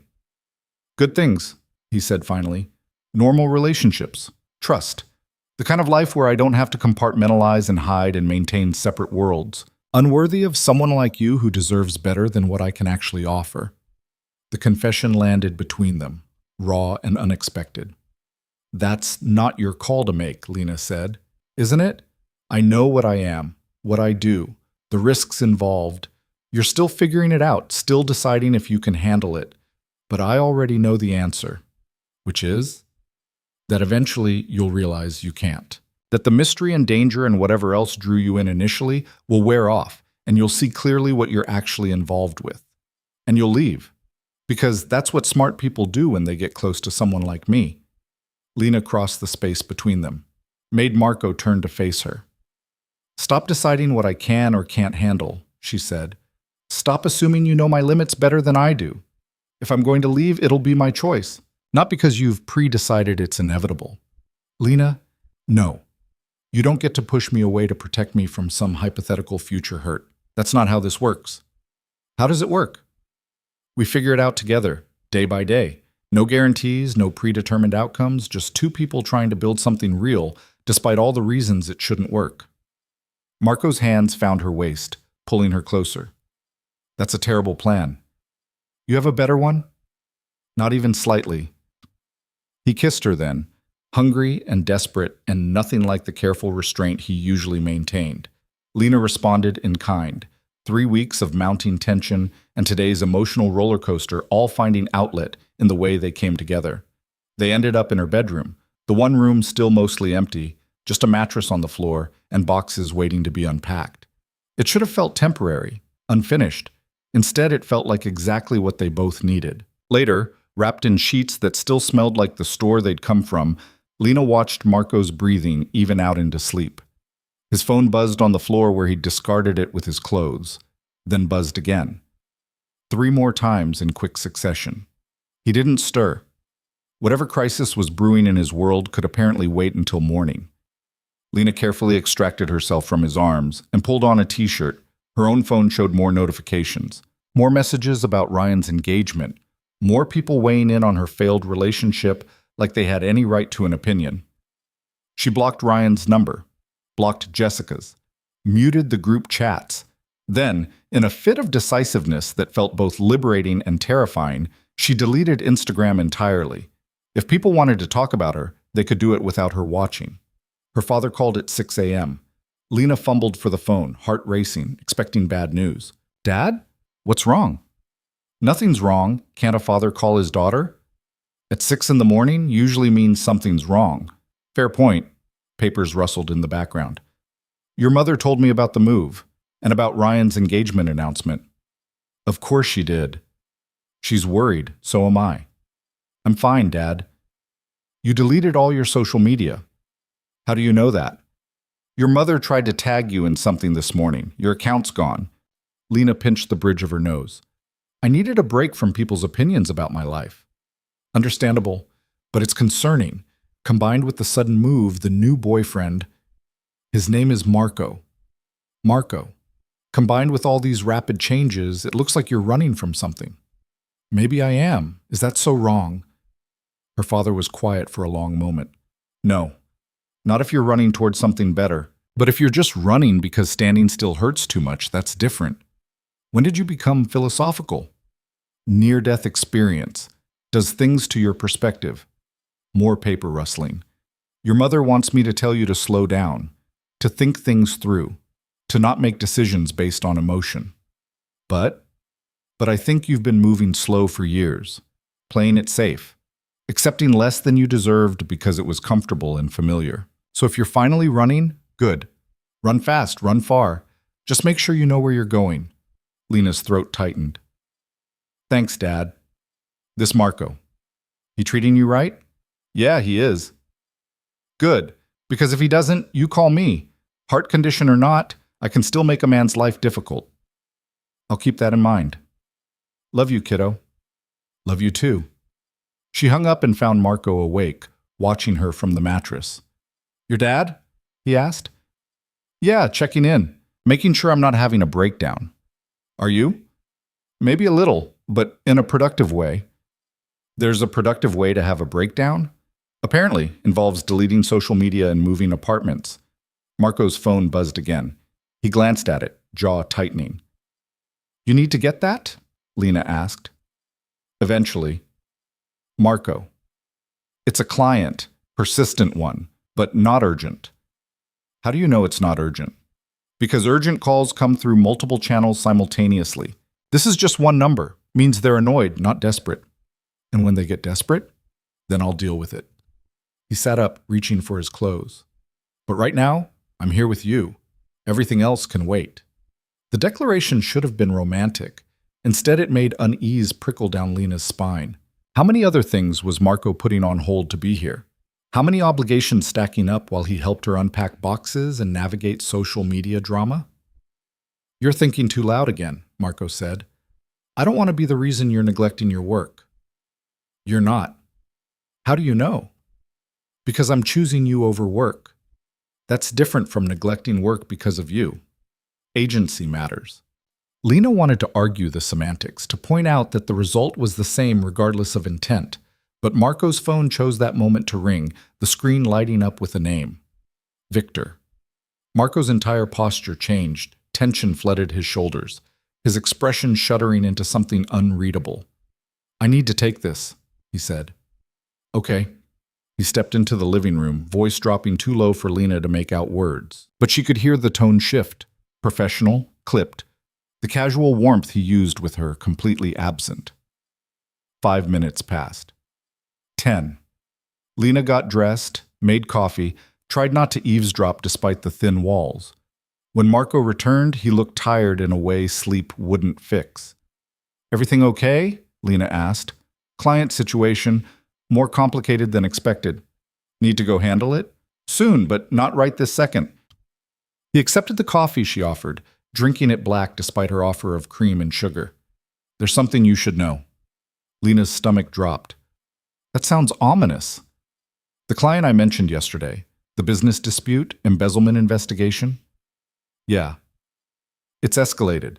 Partner didn't just embezzle. He's been feeding information to a competitor. Trade secrets, client lists, proprietary data. My client wants it stopped. Permanently. What does permanently mean? Marco met her eyes. Whatever's necessary to ensure the partner can't do it again. Marco, what does that actually mean? It means I need to have a conversation with someone who won't want to have that conversation. It means applying pressure until cooperation seems like the better option. It means violence, Lena finished. You're talking about hurting someone. I'm talking about solving a problem using all available tools. That's a euphemism. Yes, it is. Lena set down her coffee cup. You promised to keep that part of your work separate from me. I am keeping it separate. I'm telling you I have to go handle something, but I'm not involving you in the details. That's the separation. Telling me you're about to go hurt someone isn't separation. That's making me complicit. You're not complicit. You're informed. There's a difference. Stop with the semantics, Marco. This is exactly what I didn't want. The violence. The gray area bullshit. The part of your work that makes my skin crawl. Then I won't tell you next time. I'll just handle it and you can maintain plausible deniability. That's not better. Then what do you want from me, Lena? You want honesty but can't handle the truth. You want separation but get angry when I actually maintain boundaries. Tell me what the right answer is here because I'm lost. They stared at each other across the small kitchen, the coffee maker gurgling into the silence between them. I don't know, Lena said finally. I don't know. Even when they've hurt others first? Even when they're actively causing harm and won't stop any other way? There are legal channels, police, courts, which take months or years and don't always work. Meanwhile, the victim keeps suffering, the perpetrator keeps operating, and everyone who could have intervened wrings their hands about proper procedure. Marco's voice had gone cold. I'm not interested in proper procedure when someone's business is being systematically destroyed. I'm interested in results. At any cost. At the cost required. Not the same thing. Lena's head hurt. Her chest hurt. Everything hurt in a way that had nothing to do with physical pain and everything to do with cognitive dissonance she couldn't reconcile. I need you to go, she said quietly. Marco's expression shuddered completely. Okay? Not forever, just right now. I need space to think. How much space? I don't know. A day? Maybe 2. And then? And then we talk. Figure out if this is actually sustainable or if we're just delaying the inevitable. Marco collected his things in silence. Lena watched from the kitchen, coffee going cold in her hands, wondering if this was the moment everything fell apart. At the door, he paused. For what it's worth, I'm sorry. I knew this would be hard, knew you'd struggle with what I do. I just hoped. He stopped, shook his head. Doesn't matter what I hoped. Marco? 2 days. I'll give you 2 days. Then I'm calling, and if you don't answer, I'm showing up here until you do. That's not giving me space. It's all the space I can afford to give. He opened the door. I'm not good at a lot of things, Lena, but I'm very good at knowing when to fight for something worth keeping. And you're worth keeping. He left before she could respond.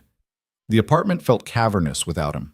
Lena sank onto the floor, back against the wall, coffee cup cradled in her hands. Her phone rang. Unknown number. She almost didn't answer, but something made her pick up. Hello? Lena Hart? Male voice. Unfamiliar. Professional. Who's asking? My name is Detective Chen. I'm with the Financial Crimes Division. I need to ask you some questions about Marco Val. Lena's blood turned to ice. I don't know what you're talking about. Ms. Hart, please. We know you're involved with Mr. Vale. We just need some information about his business operations. Completely confidential. No one needs to know we spoke. I want a lawyer. You're not under investigation. I want a lawyer. Lena hung up. Her hand shook so badly she dropped the phone. It clattered against the hardwood, screen cracking but not shattering. What had she gotten herself into? And more importantly, what happened next? Lena stared at her cracked phone screen for a full minute before her brain started working again. Detective Chen. Financial crimes. Questions about Marco. She picked up the phone with shaking hands and texted Marco. Lena, a detective just called me. Detective Chen. Financial Crimes Division, asking about you. The reply came within seconds. Marco. Don't talk to them. Don't answer if they call again. I'm coming over. Lena. I said I needed space. Marco. That was before cops started calling you. Space is canceled. I'll be there in 15 minutes. Lena wanted to argue. Wanted to insist she could handle this herself, that she didn't need him rushing to her rescue. But her hands were still shaking and her apartment suddenly felt too exposed, too vulnerable. Lena. Okay. She spent the next 15 minutes pacing, mind-spinning through worst-case scenarios. Was Marco actually under investigation? Had she just gotten herself involved in something criminal? Would they arrest her for obstruction if she didn't cooperate? The knock on her door came exactly 14 minutes after Marco's text. Lena checked the peephole, because apparently dating someone in Marco's line of work had made her paranoid, before opening it. Marco stepped inside, his eyes scanning the apartment with the same assessing sweep he'd done when she first moved in. Tell me everything, exactly what they said. He said his name was Detective Chen, Financial Crimes Division, that he wanted to ask questions about your business operations. Said it was confidential, that no one needed to know we spoke. What did you say? That I wanted a lawyer. Then I hung up. Something in Marco's posture relaxed slightly. Good. That was exactly right. Marco, what is this? Are you actually under investigation? Probably. I usually am, to some degree. Comes with the territory. He pulled out his phone, scrolled through contacts. Chen's real. Works financial crimes like he said, but he's fishing. If they had actual evidence of anything, they wouldn't be calling my girlfriend for information. I'm your girlfriend? Marco looked up from his phone. What else would you be? I don't know. We never actually defined. Lena stopped herself. That's not the point. The point is a detective called me and I have no idea what I'm supposed to do. You do nothing. You don't answer if he calls again. You don't agree to meet. You definitely don't answer any questions without a lawyer present. And if they show up here, then you tell them you have nothing to say and close the door. They can't force you to talk without arresting you first. That's not reassuring. It's realistic. There's a difference. Marco made a call, speaking rapidly in what sounded like Italian again. Lena caught maybe one word in 10. When he hung up, some of the tension had left his shoulders. My lawyer's on standby. If Chen contacts you again, you call this number immediately. He showed her his phone screen. Lena saved the contact, fingers still unsteady. How often does this happen? She asked. The cops calling? Every few months. They know what I do, know I operate in gray areas, but knowing and proving are different things. I'm careful, very careful. They won't find anything that sticks. And what happens to me? If they decide I'm involved somehow? Marco's expression hardened. You're not involved. You're a graphic designer I'm dating. That's it. They have nothing on you because there's nothing to find. Unless they decide to make something up. They won't. Chen's annoying, but he's not corrupt. He plays by the rules, which means he needs actual evidence. And there isn't any connecting you to my work. Lena sank onto the couch. Her new couch, in her new apartment, that was supposed to represent a fresh start. Instead, it felt like she'd traded one kind of chaos for another. This is insane, she said. 2 months ago, my biggest problem was an indecisive client. Now I'm getting calls from detectives about my boyfriend's possibly illegal business operations. Marco sat beside her, careful to leave space between them. You want out? I'll understand. This is exactly what I warned you about. The complications. The risks. The parts of my life that bleed into everything else no matter how hard I try to keep them separate. Did she want out? Lena didn't know anymore. Every logical part of her brain screamed, yes. Walk away. Block his number. Move on with her life before things got worse. But another part, the part that had emerged over the last 6 weeks, the part that had sent that breakup text to the wrong number and somehow found exactly what she needed, that part wasn't ready to quit. I don't want out, she said quietly. I want honesty. Complete honesty. No more vague explanations or carefully worded non-answers. If we're doing this, if I'm accepting the risks, I need to know exactly what I'm accepting. Marco was quiet for a long moment. When he finally spoke, his voice was careful, measured. I solve problems for people who can't use normal channels. Sometimes that means financial investigations, evidence gathering, legal pressure. Sometimes it means conversations that get physical when people won't cooperate. Sometimes it means making people disappear. Not permanently, he added quickly, seeing Lena's expression, but relocating them, setting them up somewhere new, giving them a way out of situations that would otherwise kill them. And the embezzlement case? The one you were going to handle this morning? The partner's been funneling money and information to a competitor for 8 months. Cost my client almost $2 million and destroyed relationships with 3 major accounts. Legal route would take years and might not even result in charges. My route takes a week, maybe 2, and guarantees the partner stops. By doing what exactly? By presenting evidence that makes cooperation more appealing than the alternative, by leveraging relationships and debts to apply pressure from multiple angles, by making it clear that continuing down this path has consequences he won't enjoy.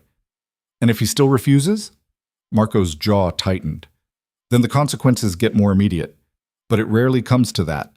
Most people are reasonable when faced with the right incentives. Most people. Not all people. Not all people. And when you encounter the ones who aren't reasonable, what then? Then I do what needs doing to protect my client and resolve the situation. The words hung between them, heavy with implication Lena couldn't quite bring herself to fully examine. Have you ever killed anyone? The question came out smaller than she intended. No, I've hurt people, put a few in the hospital, but I've never killed anyone and I don't plan to start. But you would, if it came down to it. If someone was trying to kill me or someone I cared about? Yes. self-defense or defense of others. But that's different from murder. As it was? The law thinks so, so do I. Lena stood, needing to move, to process. She paced to the window, looking out at the city stretching below. Somewhere out there, Detective Chen was building a case against Marco. Somewhere out there, a business partner was about to learn cooperation wasn't optional. Somewhere out there, Ryan was planning a wedding to a woman he'd cheated with, completely oblivious to the mess Lena had walked into. I need you to promise me something, she said without turning around. Anything. If things escalate, with the investigation, with your work, with anything, you tell me. You don't try to protect me by keeping me in the dark. You give me all the information and let me make my own choices about how involved I want to be. Lena, I'm serious, Marco. I can't do this if you're making decisions for me about what I can or can't handle. That's not partnership. That's control dressed up as protection. She heard him stand, felt him move closer. His hands settled on her shoulders, gentle despite the calluses. Okay, he said. Full disclosure, even when it's ugly. Especially when it's ugly. Deal, Lena turned to face him. And you need to promise me something else. What?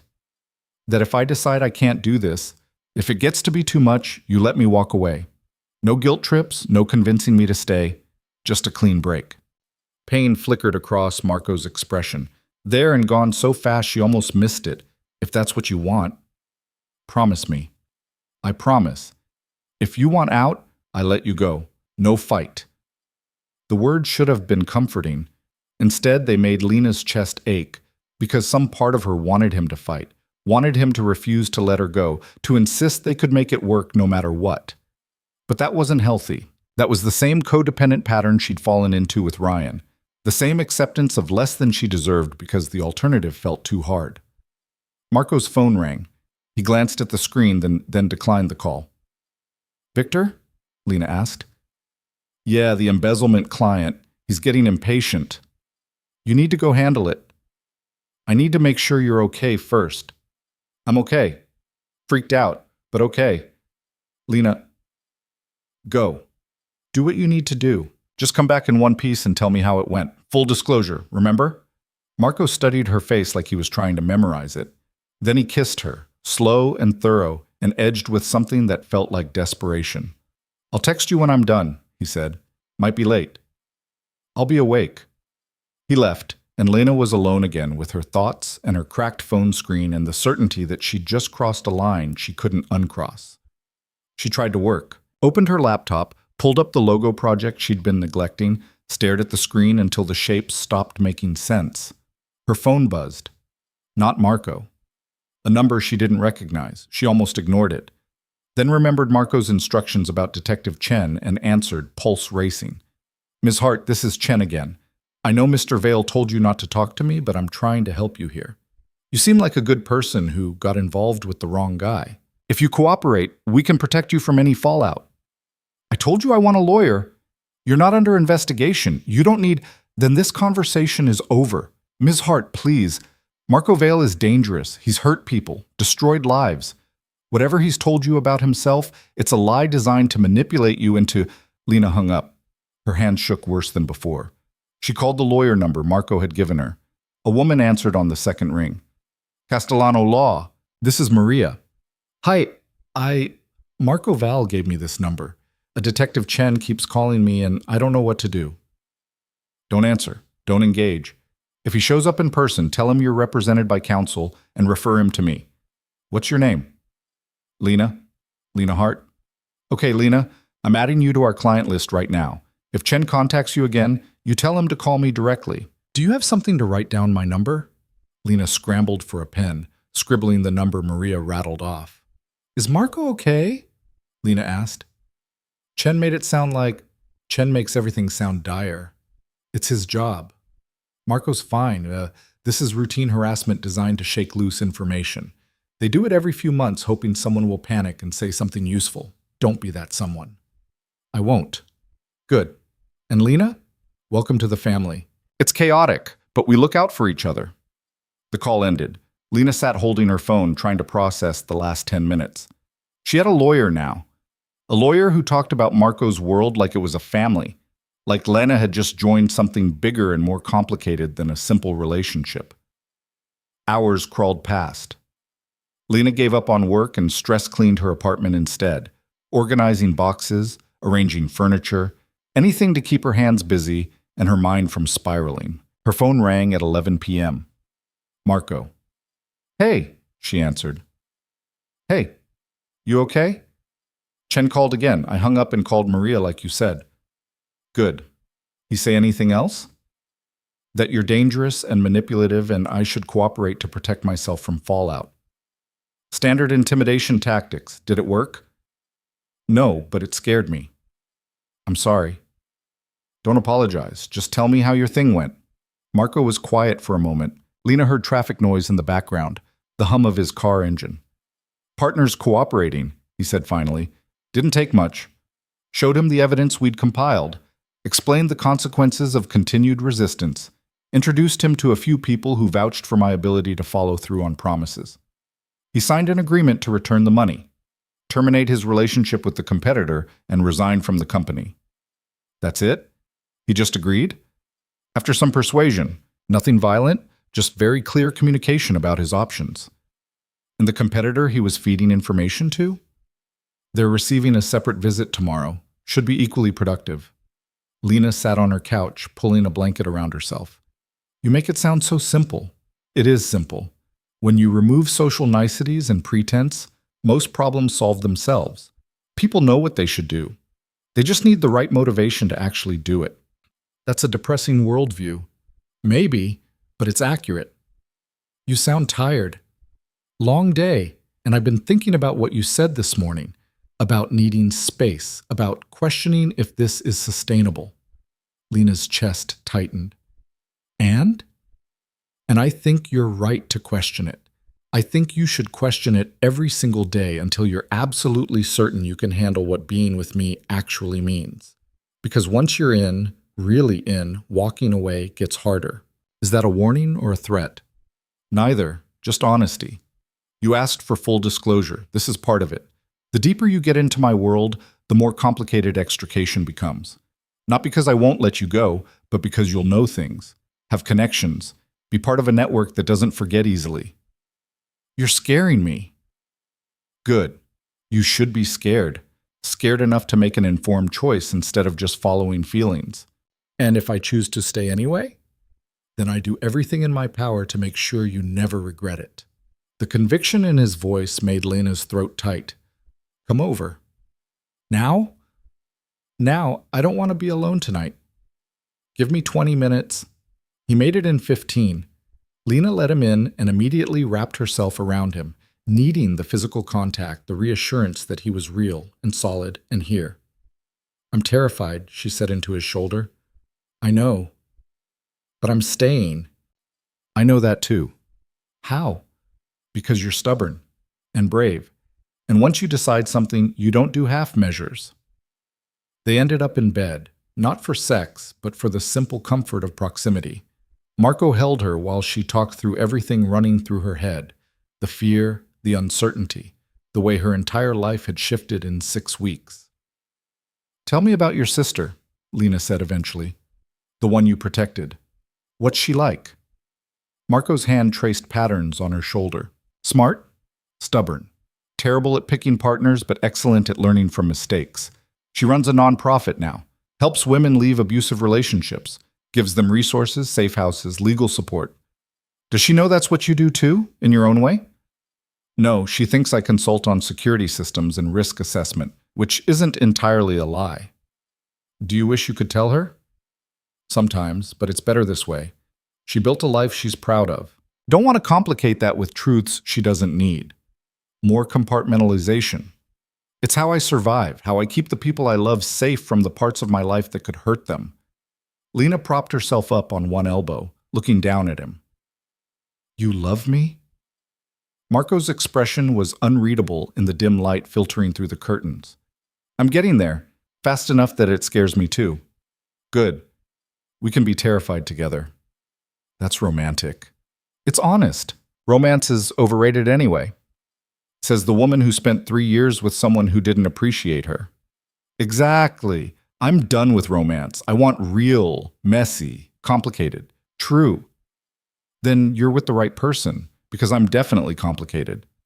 Understatement of the century. Marco pulled her down for a kiss. It started gentle but deepened quickly. Weeks of tension and today's emotional upheaval finding expression in the way they came together. Afterward, lying tangled in sheets and each other, Lena felt something settle in her chest. Not certainty, she wasn't sure she'd ever have that again, but acceptance. She'd chosen this, chosen him, chosen a path that might destroy her or transform her, or both. Tell me something true, Marco said, echoing their familiar prompt. I deleted all my social media today, not just Instagram. Everything. What? Because I'm tired of performing my life for an audience, tired of caring what people think, tired of letting their opinions shape my choices. How's it feel? Terrifying and liberating in equal measure. That seems to be your theme lately. Apparently, Lena traced the scar through his eyebrow.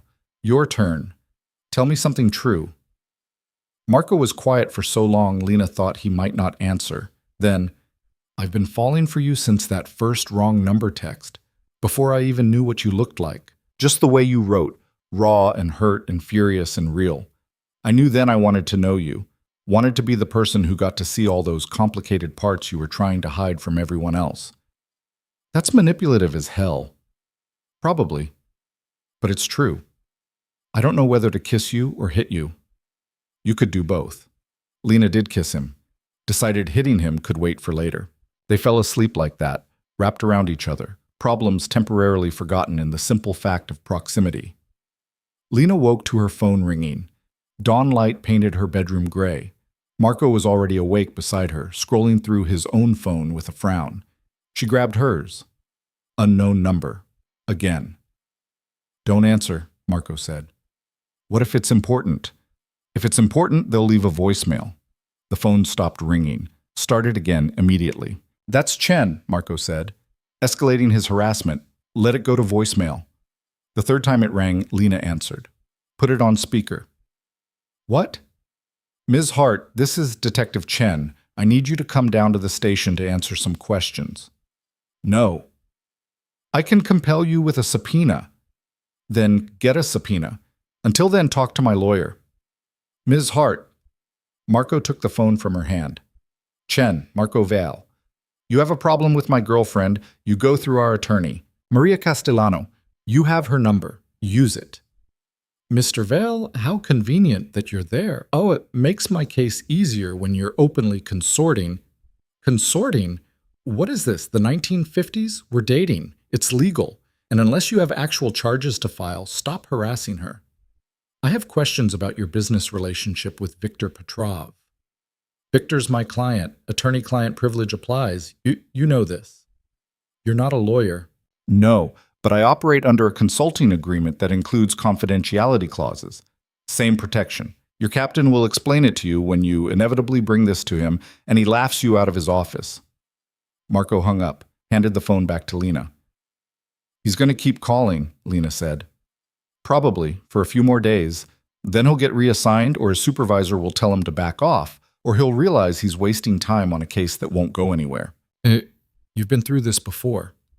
Multiple times. It's annoying but harmless. As long as you don't talk to them, they have nothing. And if I did talk to them, what would happen? Marco's expression went carefully blank. Depends what you said. Hypothetically, if I told them everything I know about your work, what would happen to you? Nothing, because you don't actually know anything specific. You know I solve problems. You know some of those solutions exist in gray areas, but you don't know client names, don't know details, don't know methods. Without specifics, you're just someone's girlfriend repeating vague accusations. And to you, to us, we'd be done. Not because I'd be angry, but because I couldn't trust you anymore. And my work requires absolute trust in the people who know about it. The honesty hurt more than anger would have. I'm not going to talk to them, Lena said. I know. How do you know? Because you would have already done it if you were going to. You're loyal, sometimes to a fault. It's one of the things He stopped. One of the things I appreciate about you. You were going to say love. Maybe. Too soon? For most people, probably. For us, I don't think normal timelines apply. Lena's phone rang again. Same unknown number.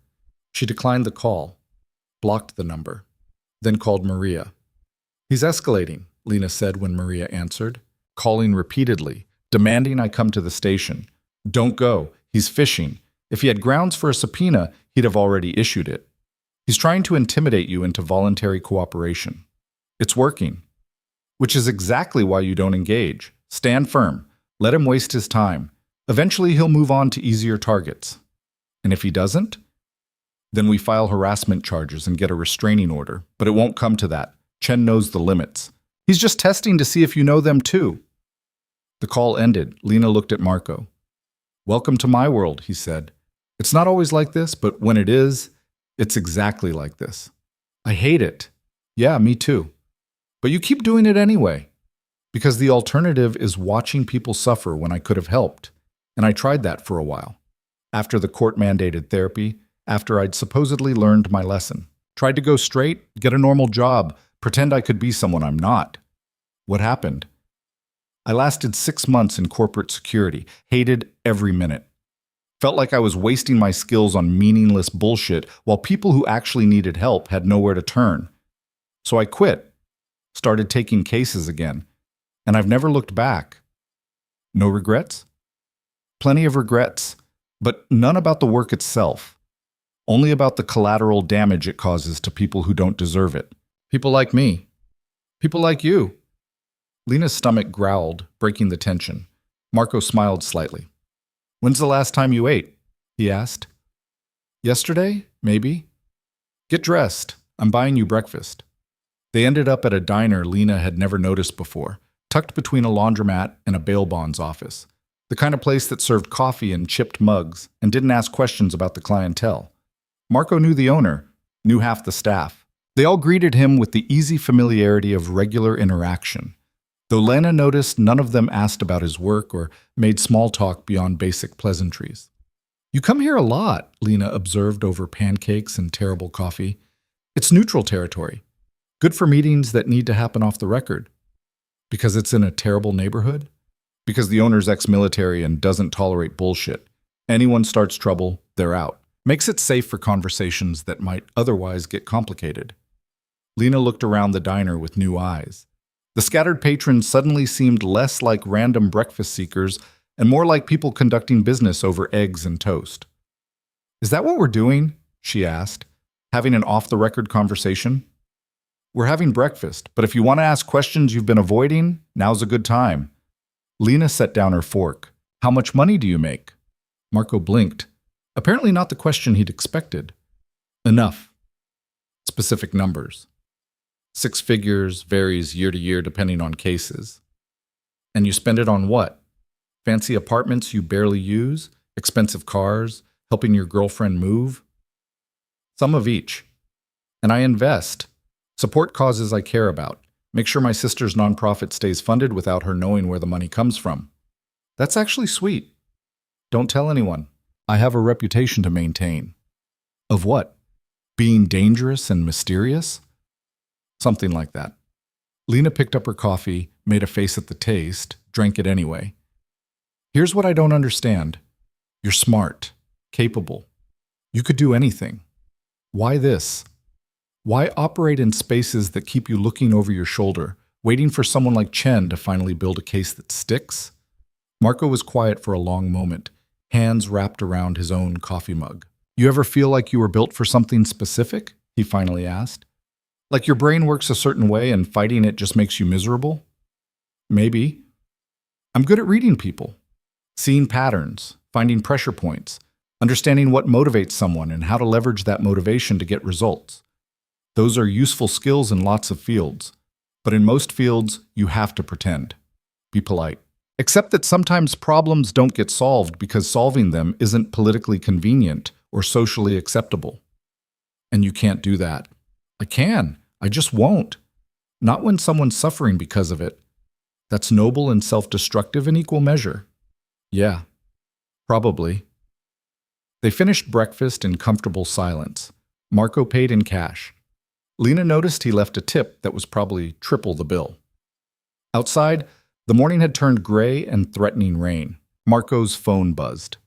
Then again, he glanced at it, jaw tightening. Problem? Lena asked. Victor. The embezzlement partner reneged on the agreement. Now Victor wants more aggressive measures. Meaning? Meaning he wants me to make an example. Ensure no one else thinks they can do the same thing and just walk away. Are you going to do it? I don't know yet. Depends on what Victor means by example and whether I'm willing to cross that line. I thought you didn't have lines. I have lines. They're just in different places than most people's. Lena's phone buzzed. Her mother. She almost declined, then remembered her father and answered. Hi, Mom. Finally, I've been trying to reach you all morning. Your father's being discharged today. The hospital needs someone to pick him up, and I can't leave work until 3. I can be there in an hour. Thank you. And Lena, we need to talk. About everything, your situation, this Marco person, the choices you're making. Not now, Mom. When then? You keep putting me off. I said not now. I'll pick up Dad. We'll talk later. Or not. But right now I need you to back off. She hung up before her mother could respond. Marco was watching her with an expression she couldn't read. That was harsh, he said. That was necessary. She's worried about you. She's always worried about me. Worried I'm making wrong choices, dating wrong people, living wrong. I'm tired of defending my life to someone who's never going to approve anyway. Fair enough? They drove to the hospital in silence. Marco parked but didn't turn off the engine. You want me to come up with you? He asked. Better if you don't. My mother will use it as ammunition. For what? For whatever argument she's building about my life falling apart. Is it? Falling apart? Lena considered. No, it's coming together. Just not in any way anyone expected, including me. That's the best kind of coming together. She kissed him quickly and headed into the hospital. Her father was already dressed and waiting, looking significantly better than the last time she'd seen him. There's my girl, he said, smiling. Ready to spring me from this place? More than ready. How are you feeling? Like I got hit by a truck, then the truck backed up and hit me again. But the doctors say I'll live. Good. Because Mom would kill me if I let anything happen to you. They navigated the discharge process, paperwork, medication instructions, follow-up appointments. Lena's father moved slowly but steadily, accepting her help when needed but maintaining as much independence as possible. In the car, he turned to her. Your mother told me about the phone call this morning. Said you hung up on her. I did. Good. Lena's head snapped toward him. What? I said good. She was overstepping. You set a boundary. That's healthy. Since when do you support me standing up to Mom? Since I almost died and realized how much time I've wasted avoiding conflict to keep the peace. Life's too short to let people, even people we love, make us feel small. Dad, I mean it, Lena. You're making changes, big ones, and your mother's scared because she can't control the outcome. But that's her problem to work through, not yours to manage. Tears pricked Lena's eyes. Thank you. Don't thank me. Just keep living your life, the one you actually want. Not the one we thought you should want. They drove in silence for a while, Lena navigating toward her parents' house. This Marco, her father said eventually. He treating you right? Yeah, he is. Your mother thinks he's dangerous. He is, but not to me. You sure about that? Lena thought about Detective Chen's calls, about Victor's escalating demands, about the compartmentalization required to love someone who lived in Marco's world. No, she said honestly, but I'm sure enough to try. Then that's all that matters. Just promise me if it ever stops feeling right, you'll walk away. No guilt, no obligation, just walk. I promise. They pulled up to her parents' house. Her mother's car was already in the driveway, despite her claim about not being able to leave work until 3. She left early, her father said. Probably been waiting for us. Prepare yourself. They weren't even through the door before her mother started. Lena, we need to talk about what's going on with you. These rapid changes, this new relationship, the way you spoke to me this morning. Susan. Lena's father's voice was quiet but firm. Let it go. I will not let it go. Our daughter is clearly going through something. Our daughter is clearly finding her footing after years of accepting less than she deserved. And instead of supporting that, you're trying to make her feel wrong for finally standing up for herself. I'm trying to protect her. From what? From making her own choices? From learning her own lessons? She's 31, not 13. Lena watched her parents face off, shocked into silence. She'd never heard her father contradict her mother, not once in 31 years. Her mother's eyes were bright with unshed tears. You almost died.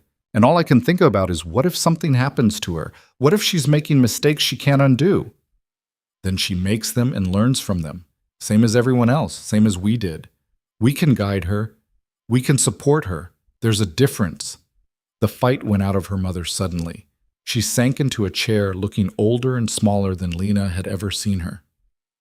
I'm just scared, she said quietly. Everything's changing so fast, and I don't know how to help. Lena knelt beside her mother's chair. You help by trusting me, by believing I can handle my own life even when it looks messy from the outside. I do trust you. You trust me to make choices you approve of. That's not the same thing. Her mother's laugh was watery. When did you get so wise? Recently. Very recently. They sat like that for a while. Lena and her mother and her father in the house where Lena had grown up feeling never quite good enough. Something had shifted. Maybe permanently, maybe just for today. But it was enough. Lena's phone buzzed. Marco. Victor's pushing hard. I need to make a decision. Can I call you? She excused herself and stepped outside, hitting dial. Hey, Marco answered immediately. What's happening? Victor wants me to put the partner in the hospital. Send a message that reneging on agreements has consequences. Are you going to do it? Silence. Then, I don't want to, but if I don't, Victor will find someone who will. And that someone won't have my restraint. Partner could end up dead instead of just scared. That's a terrible choice. Most of my choices are. What do you want to do? I want to walk away. Tell Victor to handle his own problems. But I already took his money, already made promises. And in my world, once you commit, backing out isn't really an option. Lena closed her eyes. Then do what you have to do. But Marco, make it as clean as possible. Minimal damage, just enough to make the point. You're giving me permission? I'm acknowledging reality. This is who you are, what you do. Fighting it doesn't change it. I could change. No, you couldn't. Not without destroying the parts of yourself that make you effective at what you do. And I don't want that. I want you whole. Even if whole includes parts I wish didn't exist. Marco's breath shuddered across the line. I love you. The words hit Lena square in the chest. You can't say that right before you go hurt someone. Why not? Because it's manipulative. It's true. Marco, I love you. Have for weeks, probably since that first text, and you deserve to know before I go do something that might make you change your mind about me. I'm not changing my mind. You say that now. I mean it. I love you too, even though it's crazy and probably a terrible idea, and everyone I know would tell me to run. But you're not running. No, I'm staying. I'm choosing this. I'm choosing you. The call ended and Lena stood on her parents' porch, phone still pressed to her ear, wondering what she'd just done. She'd given Marco her blessing to hurt someone, not explicitly, but close enough. And instead of horror, she felt something closer to resigned acceptance. This was her life now. These were the choices. She went back inside. Her parents had moved to the kitchen, her father making tea while her mother organized his medications into a weekly pill organizer with shaking hands. Everything okay? Her father asked. Yeah, just work stuff. The lie came easily, too easily. But what was she supposed to say? That her boyfriend was about to put someone in the hospital on her tacit approval? That she'd just told a man she loved him for the first time moments before he went to commit assault? Her mother looked up from the pills. You look pale. Are you eating enough? I'm fine, Mom. You're not fine. You look exhausted and stressed and… Susan, her father said quietly, we talked about this. Her mother's mouth pressed into a thin line, but she dropped it. Progress. Lena stayed another hour, helping settle her father, making sure he understood his medication schedule, pretending everything was normal. When she finally escaped, the sky had opened up, rain coming down in sheets. She sat in her car in her parents' driveway and called Marco. It went to voicemail. She tried again, still voicemail. Fear crept in, cold and insidious. What if something had gone wrong? What if the partner had fought back? What if Victor had decided Marco's methods weren't aggressive enough and sent someone else? She drove home through rain that made the roads treacherous, her phone silent on the passenger seat. By the time she reached her apartment, it was nearly 6 p.m. Still nothing from Marco. She texted him. "Lena, are you okay?" No response. "Lena, please just tell me you're alive." Her phone rang immediately. Marco. "I'm alive," he said without preamble. "Sorry, phone died and I've been dealing with aftermath." Aftermath of what? Of having a very persuasive conversation with Victor's former partner. He's cooperative now, very cooperative, and he'll be fine. Couple broken fingers, bruised ribs, nothing permanent. Lena's stomach turned. "You broke his fingers." "He pulled a knife. Things escalated. I controlled the escalation as much as possible under the circumstances." "A knife? He pulled a knife on you?" "Yeah, wasn't expecting it. Neither was I expecting him to actually know how to use it. He got a couple good hits in before I disarmed him." "Marco, are you hurt?" "Couple cuts. Nothing serious. Already got stitches." "Stitches? Where are you?" "Parking lot outside a clinic that doesn't ask questions." "I'm fine, Lena. It's handled." "It's not handled if you needed stitches." "It's handled. Partners in the hospital agreeing to Victor's terms. Competitors backing off. Case closed. Victor's happy. Everyone wins except the guy who pulled a knife." "That's not winning. That's barely surviving." "Welcome to my world. Sometimes barely surviving is the best available outcome." Lena pressed her palm against her eyes. "Come over, please. I need to see that you're actually okay." "Give me an hour. Need to change clothes, clean up. Don't want to show up looking like I've been in a fight." "Too late for that if you have stitches." "Fair point. Okay, half hour. I'll bring dinner." "I don't care about dinner." "You should eat anyway." He hung up. Lena sat in her dark apartment, rain drumming against the windows, trying to process the last 12 hours. She'd told Marco she loved him. He'd gone and broken someone's fingers. Now he was bringing dinner like this was a normal Thursday evening. None of this was normal. None of this made sense. And yet here she was, waiting for him like nothing had happened. Her phone buzzed. Unknown number. She almost declined, then saw it was a text, not a call. Unknown. "This is Detective Chen. I'm done playing games. You have 24 hours to come in voluntarily, or I'm issuing a subpoena. Your choice." Lena stared at the message. Then she forwarded it to Maria. The lawyer called immediately. "Don't respond, he's bluffing. If he had grounds for a subpoena, he wouldn't be giving you a deadline. He'd just issue it." "You sure?" "Positive. This is desperation. He's got nothing, and he knows it. Stand firm." "What if he's not bluffing?" "Then we show up with a lawyer, and you answer only the questions I allow, which will be approximately none. But again, he's bluffing. Trust me." The call ended. Lena blocked Chen's number. Then she opened her contacts and scrolled to Ryan's name. She'd blocked him weeks ago, but the contact was still there, a ghost of a life she'd walked away from. She deleted it. Deleted Jessica's too. Then went through her entire contact list, removing anyone who belonged to that old life. The friends who'd sided with Ryan, the colleagues who'd made her feel small, the acquaintances who existed only as social obligations. By the time she was done, her contact list had shrunk by half. It felt like breathing easier. Marco showed up 40 minutes later, carrying bags from the Thai place they'd ordered from on moving day.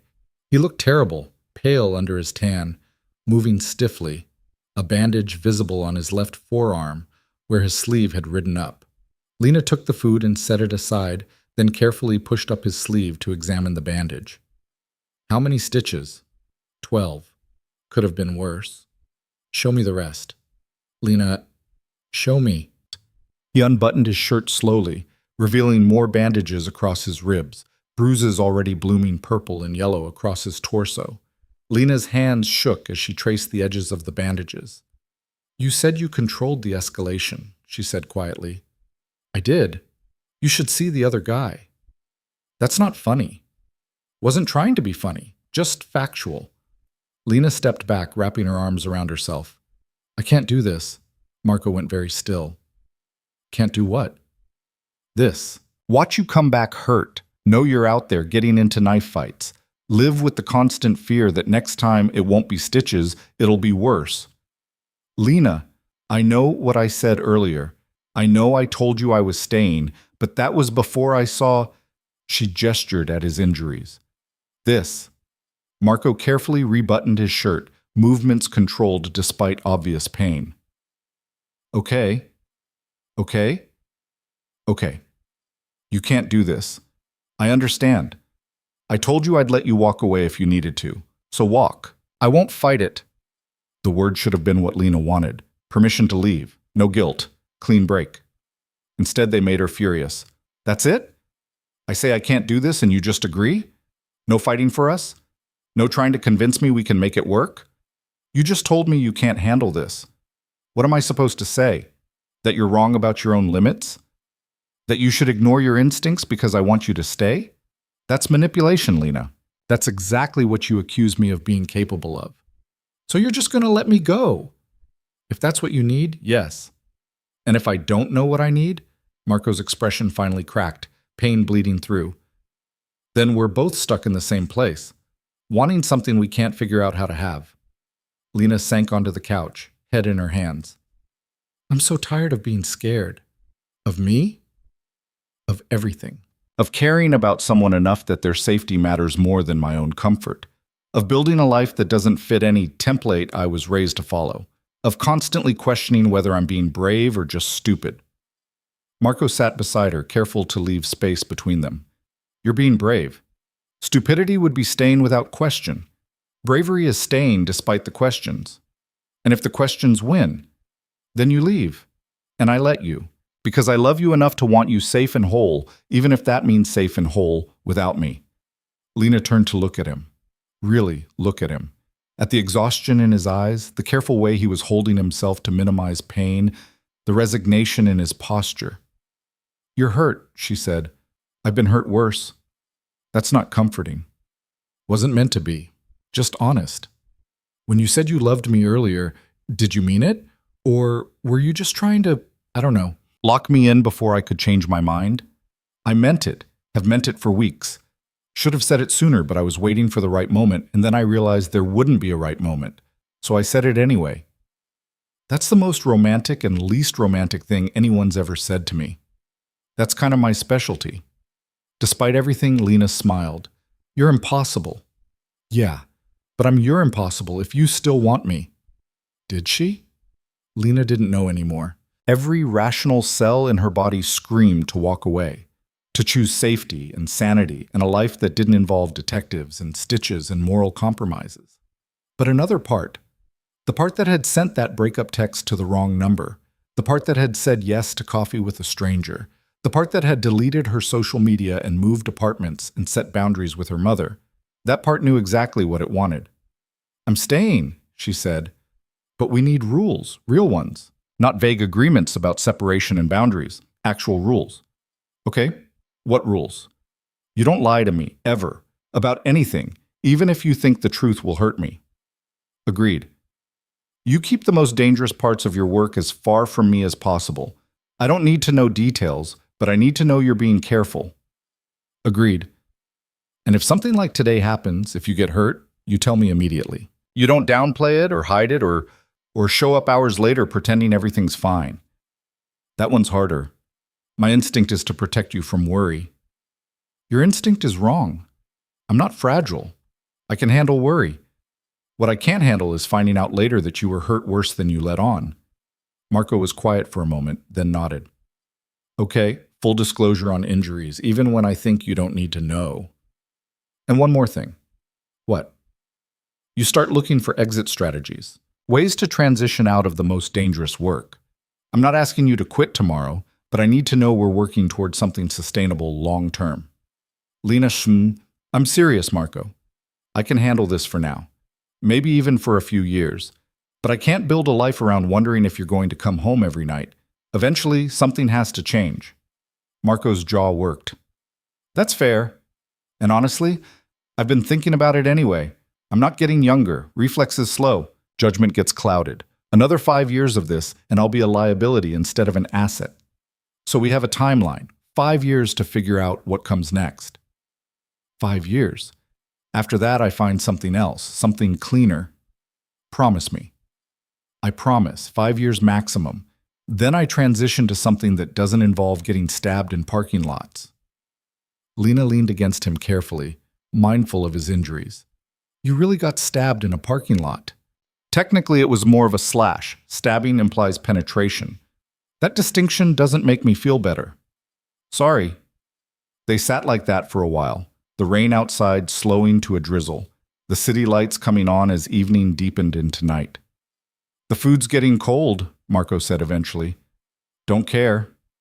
You should eat. Later. Right now, I just need to sit here and confirm you're actually alive and in one piece.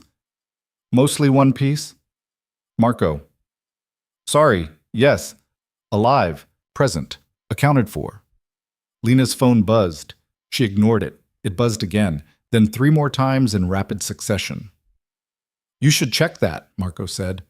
She pulled out her phone reluctantly. All the messages were from her mother. Mom, your father told me what you said about trust. You're right. I'm sorry. Mom, I've been so focused on protecting you that I forgot to believe in you. Mom, I don't understand your choices, but I don't have to. I just have to trust that you know what you're doing.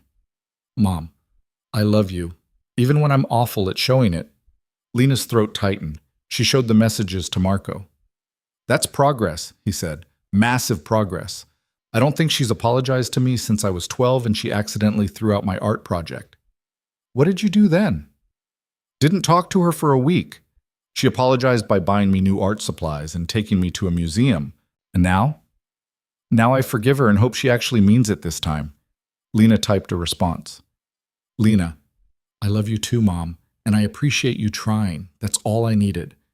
The reply came immediately. Mom, bring Marco to dinner Sunday. I want to meet him properly. Lena showed Marco the message. He raised an eyebrow. You want me to meet your parents after today? Might as well. They're going to be part of our lives. Better to get the awkward first dinner over with. Your mother's going to hate me. Probably.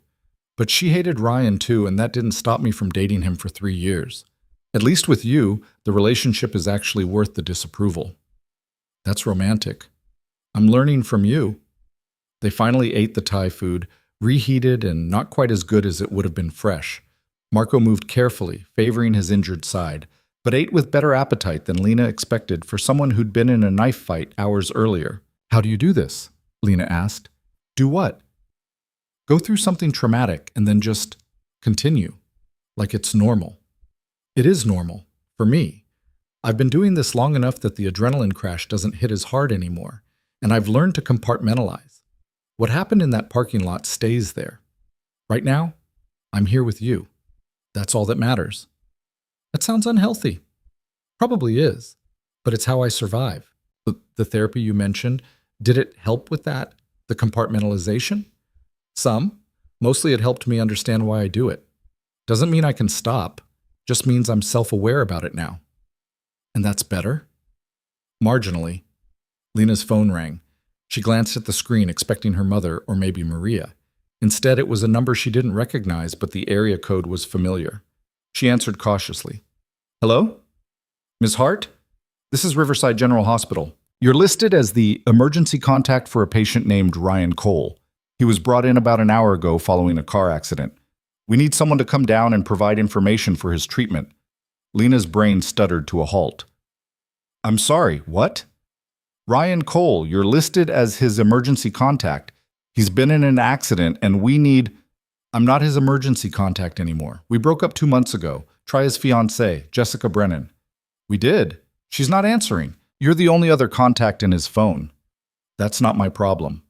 Ms. Hart, he's asking for you. He's coherent but injured, and I'm sorry, but no, I can't help you. Try his parents, his sister, anyone but me. She hung up. Her hands shook. Marco was watching her carefully. What was that?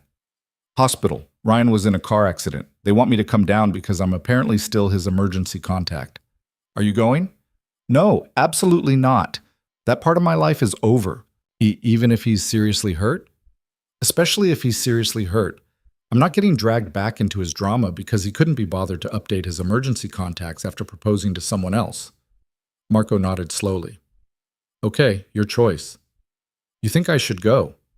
I think you should do whatever feels right. If that's going, go. If that's staying here, stay.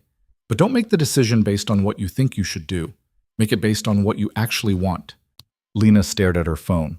The hospital might call back, Ryan's family might call, Jessica might call, all of them expecting her to drop everything and rush to Ryan's side because that's what she'd always done before. But she wasn't that person anymore. She blocked the hospital number. Then she put her phone on silent and set it face down on the table. I'm staying here, she said firmly. With you, because that's what I want. Marco's smile was small but genuine. Good. They cleaned up dinner in comfortable silence, Marco moving slowly but steadily. Lena found herself watching him, cataloging every wince, every careful movement. I'm okay, he said without looking at her. I know. You're staring. I'm observing. That's creepy. That's concern. There's a difference. Marco turned to face her fully. I'm going to be fine. The cuts will heal. The bruises will fade. This is not the worst I've ever been hurt, and it won't be the last time I come home injured. But I will always come home. That's what matters. Until you can't. Until I can't. But that's true for everyone, Lena. You could get hit by a bus tomorrow. Your dad almost died from a heart attack. Life doesn't come with guarantees. All we can do is try to stack the odds in our favor and hope it's enough. That's depressing. That's realistic. Lena's phone lit up despite being on silent. She could see the notifications stacking up. More calls from the hospital, messages from numbers she didn't recognize. Ryan's family finding her somehow. She turned the phone completely off. That's going to bite you later, Marco said. Let it. Right now, I choose peace. Problems can wait until tomorrow. They ended up on the couch, Marco stretched out with his head in Lena's lap, while she absently played with his hair. The rain had stopped, leaving the city washed clean and quiet. Tell me something true, Marco said, eyes closed. I'm terrified this is all going to fall apart, that one day I'll wake up and realize I made a massive mistake choosing you over safety. That's honest. Your turn. Marco was quiet for a long moment. I'm terrified you'll realize you deserve better than what I can give you, that the love I feel for you isn't enough to make up for the complications I bring to your life. We're both terrified then. Yeah, but we're terrified together. That counts for something. Does it? I think so. Most people are too scared to admit they're scared. They pretend everything's fine until it explodes. At least we're being honest about the fear. Lena thought about that. About Ryan and his refusal to acknowledge problems until they were unsalvageable. About her mother's need to control outcomes rather than trust the process. About her own tendency to avoid conflict until it became unavoidable. I don't want to be those people anymore, she said. The ones who pretend until everything collapses. Then don't be. Be scared, be honest, be messy, just be real. Is that what we're doing, being real? I think so. Feels real. Terrifying and uncertain and completely unsustainable by any normal metric, but real. They fell asleep like that, tangled together on the couch, Marco's breathing evening out into sleep while Lena watched the city lights and wondered what tomorrow would bring. She woke to sunlight streaming through the windows and Marco already awake, scrolling through his phone with a frown. What's wrong? She asked, voice thick with sleep. Chen's been busy. He raided one of Victor's properties early this morning, looking for evidence of illegal activity. Did he find anything? No, because Victor's smarter than that. Doesn't keep anything incriminating where cops can find it. But it means Chen's escalating, getting desperate. What does that mean for you? Means I need to be more careful. Means he's watching everyone in Victor's circle, which includes me. Means... Marco's phone rang. He glanced at it, jaw tightening. It's Maria. He answered on speaker. What's up? Chen filed for a subpoena. Judge granted it. You and Lena both need to come in for questioning next week. Lena's stomach dropped. He wasn't bluffing. Apparently not, but this is still manageable. We'll prep extensively before the interview. You'll answer only what I tell you to answer. It'll be fine. Fine, Marco repeated flatly. Chen's been building a case for months and now has legal grounds to compel testimony, and that's fine? It's as fine as it gets in this situation. Trust me. I've walked dozens of clients through this exact scenario. As long as you stick to the script and don't let Chen rattle you, there's nothing he can use. The call ended. Lena stared at Marco. We're really doing this, going in for questioning. Looks like it. I don't know anything. I can't tell him anything useful. Which is exactly what makes you safe. You're not a threat to him or to me. You're just someone who got caught in proximity to an investigation. But what if... No what ifs. We prep with Maria.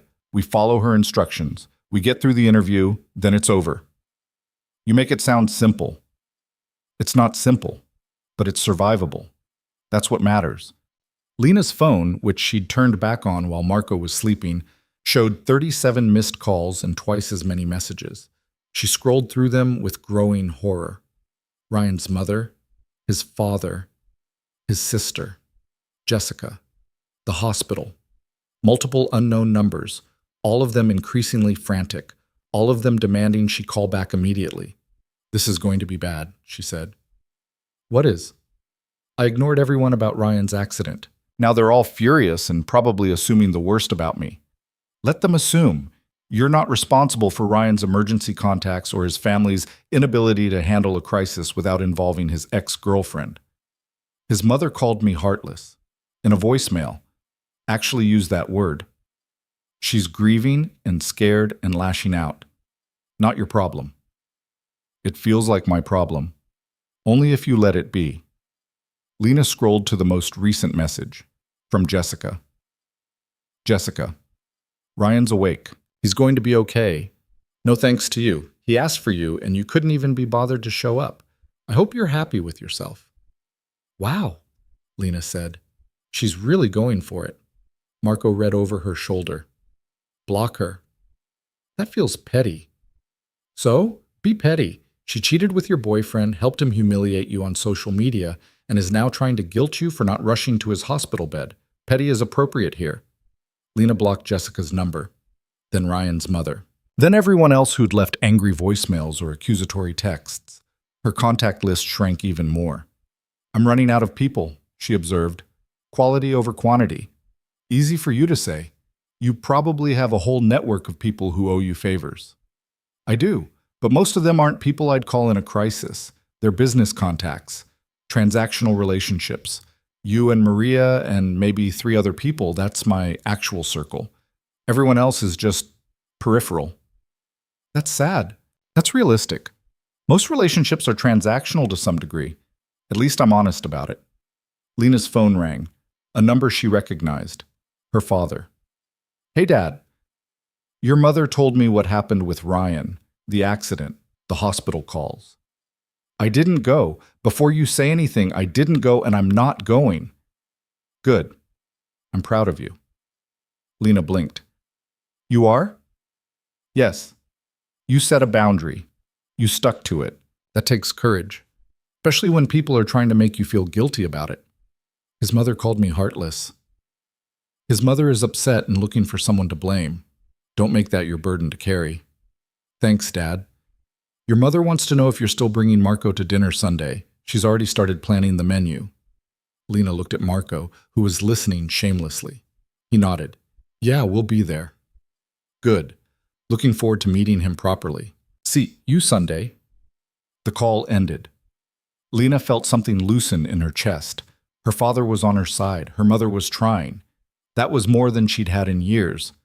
Your dad seems great, Marco said. He's getting better. Near-death experiences apparently make people more honest. Wish that worked on everyone. Give it time. You almost died in a parking lot yesterday. Maybe it'll make you more honest, too. I'm always honest with you. Mostly honest. There's a difference. Fair enough. They spent the weekend preparing for the subpoena interview. Maria came over Saturday with thick folders of documents and a list of potential questions Chen might ask. They practiced responses until Lena could recite them in her sleep. Remember, Maria said, short answers, no elaboration. If you don't know something, say you don't know. Don't guess. Don't speculate. Don't try to be helpful. That goes against every instinct I have, Lena said. I know. That's why we're practicing. Chen will try to make you comfortable, get you talking, trick you into volunteering information you don't realize is significant. Your job is to be polite, but minimally responsive. They ran through scenarios until Lena's head hurt. Marco watched from the corner, occasionally offering suggestions but mostly staying quiet. When Maria finally left, Lena collapsed on the couch. That was exhausting. It's necessary. Chen's good at his job. He'll look for any opening to exploit. And if I slip, say something I shouldn't, then Maria will shut it down and we'll deal with the consequences. But you won't slip. You're smarter than you think you are. I don't feel smart. I feel terrified. Good. Fear keeps you sharp. Overconfidence is what gets people in trouble. Sunday arrived too quickly. Lena changed outfits 4 times before settling on something that hopefully said, responsible adult daughter, without screaming, trying too hard. Marco wore dark jeans and a button-down shirt that covered most of his fading bruises. The bandage on his arm was gone, replaced by neat stitches that were already healing. Ready? He asked. No, but let's go anyway. The drive to her parents' house felt both too long and too short. Lena's mother had gone all out. The dining table set with the good china, candles lit, enough food for twice their number.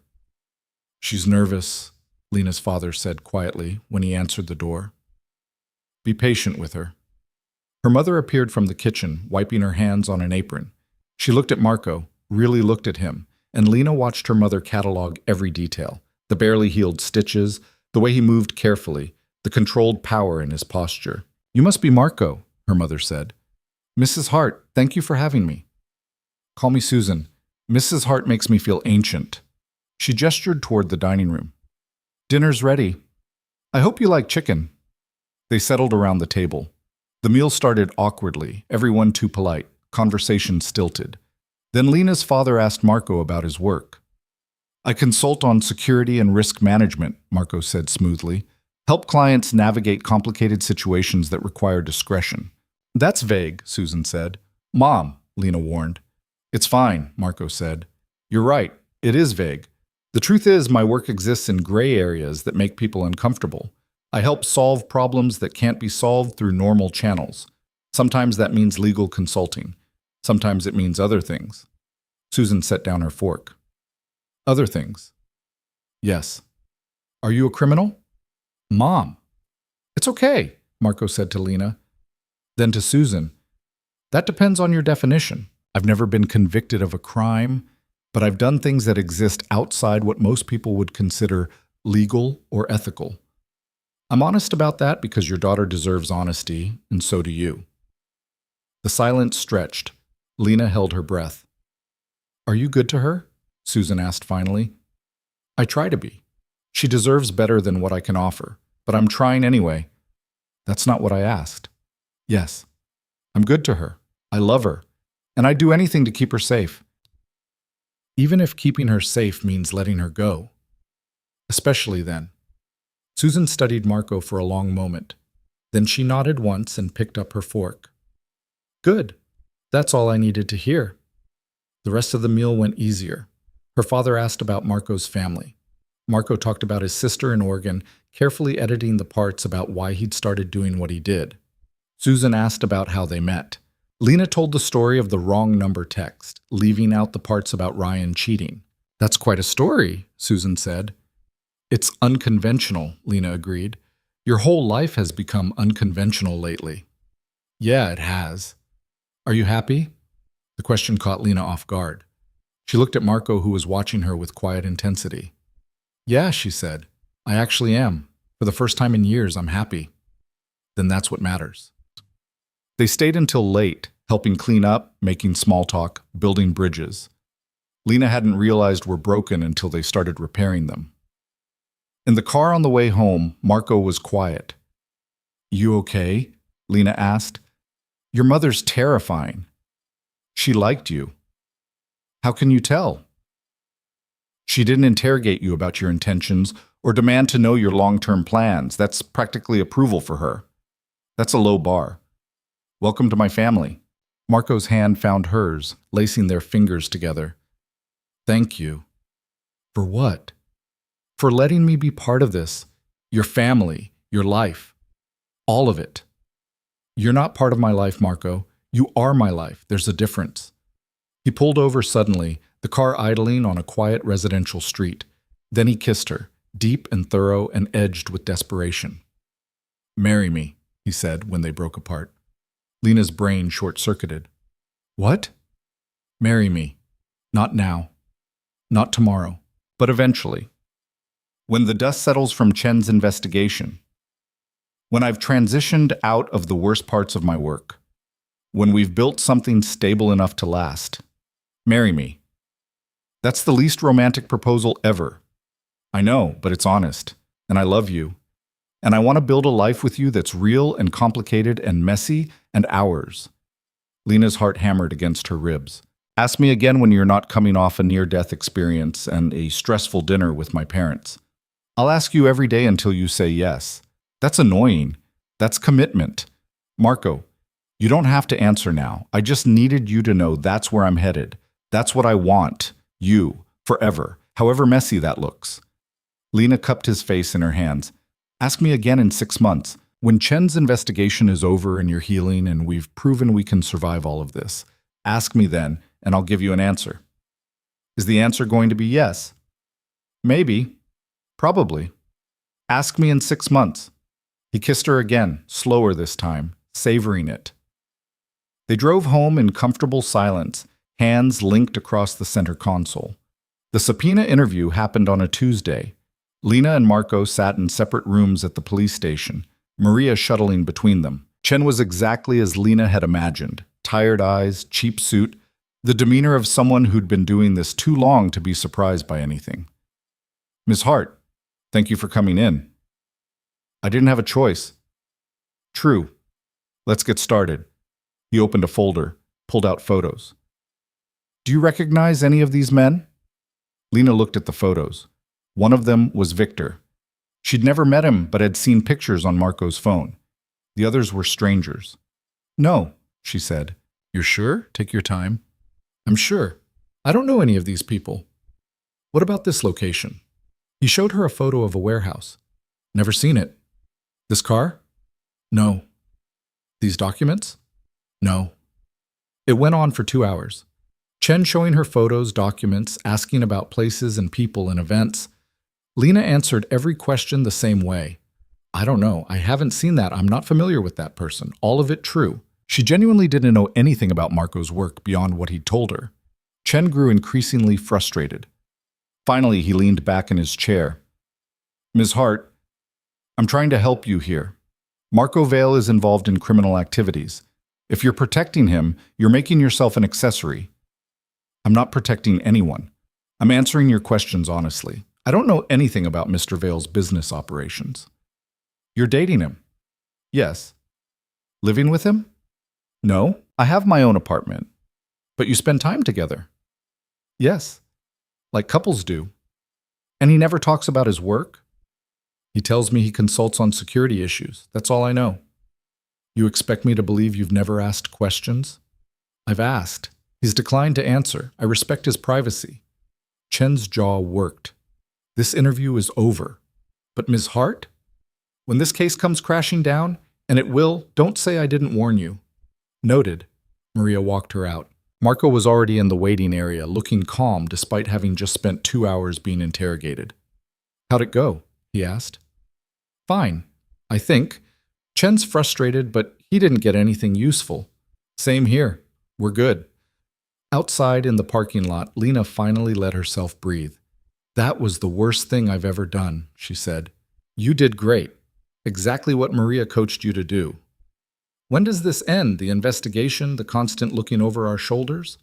"Soon. Chen's running out of time and resources. He'll have to close the case or move on to easier targets. Give it another month." A month felt like forever, but Lena nodded, accepting it. They drove back to her apartment. Marco made coffee while Lena collapsed on the couch, exhausted despite the early hour. "Tell me something true," she said. Marco sat beside her, coffee forgotten. "I meant what I said about marrying you. Not doing the romantic proposal thing because I'm not good at that, but I mean it. You're it for me."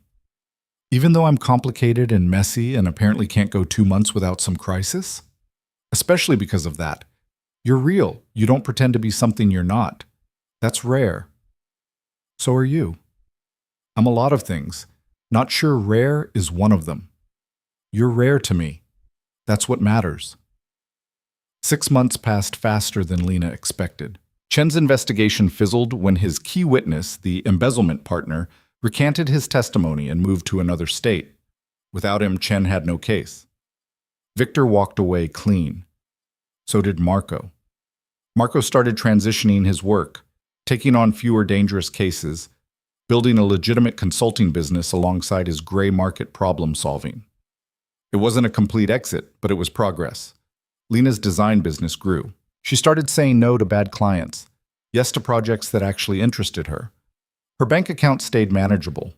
Her portfolio became something she was genuinely proud of. Her parents came to Sunday dinners at her apartment. Her mother still worried, but she did it quietly now, respecting Lena's boundaries. Ryan's engagement ended 3 months after it started, exactly as Marco had predicted. Jessica posted a long Instagram rant about narcissists and red flags. Ryan tried calling Lena once. She didn't answer. On a Thursday in late October, 6 months and 2 weeks after that dinner with her parents, Marco showed up at Lena's apartment with takeout and an envelope. "What's this?" she asked, taking the envelope. "Open it." Inside was a single sheet of paper. A letter from Marco, handwritten, detailing everything he'd done to transition his work, the timeline for complete exit from the dangerous cases, the business plan for what came next. At the bottom, in bold letters, "I kept my promise. Now it's your turn." Lena looked up. Marco was on one knee, a simple ring box in his hand. "It's been 6 months," he said.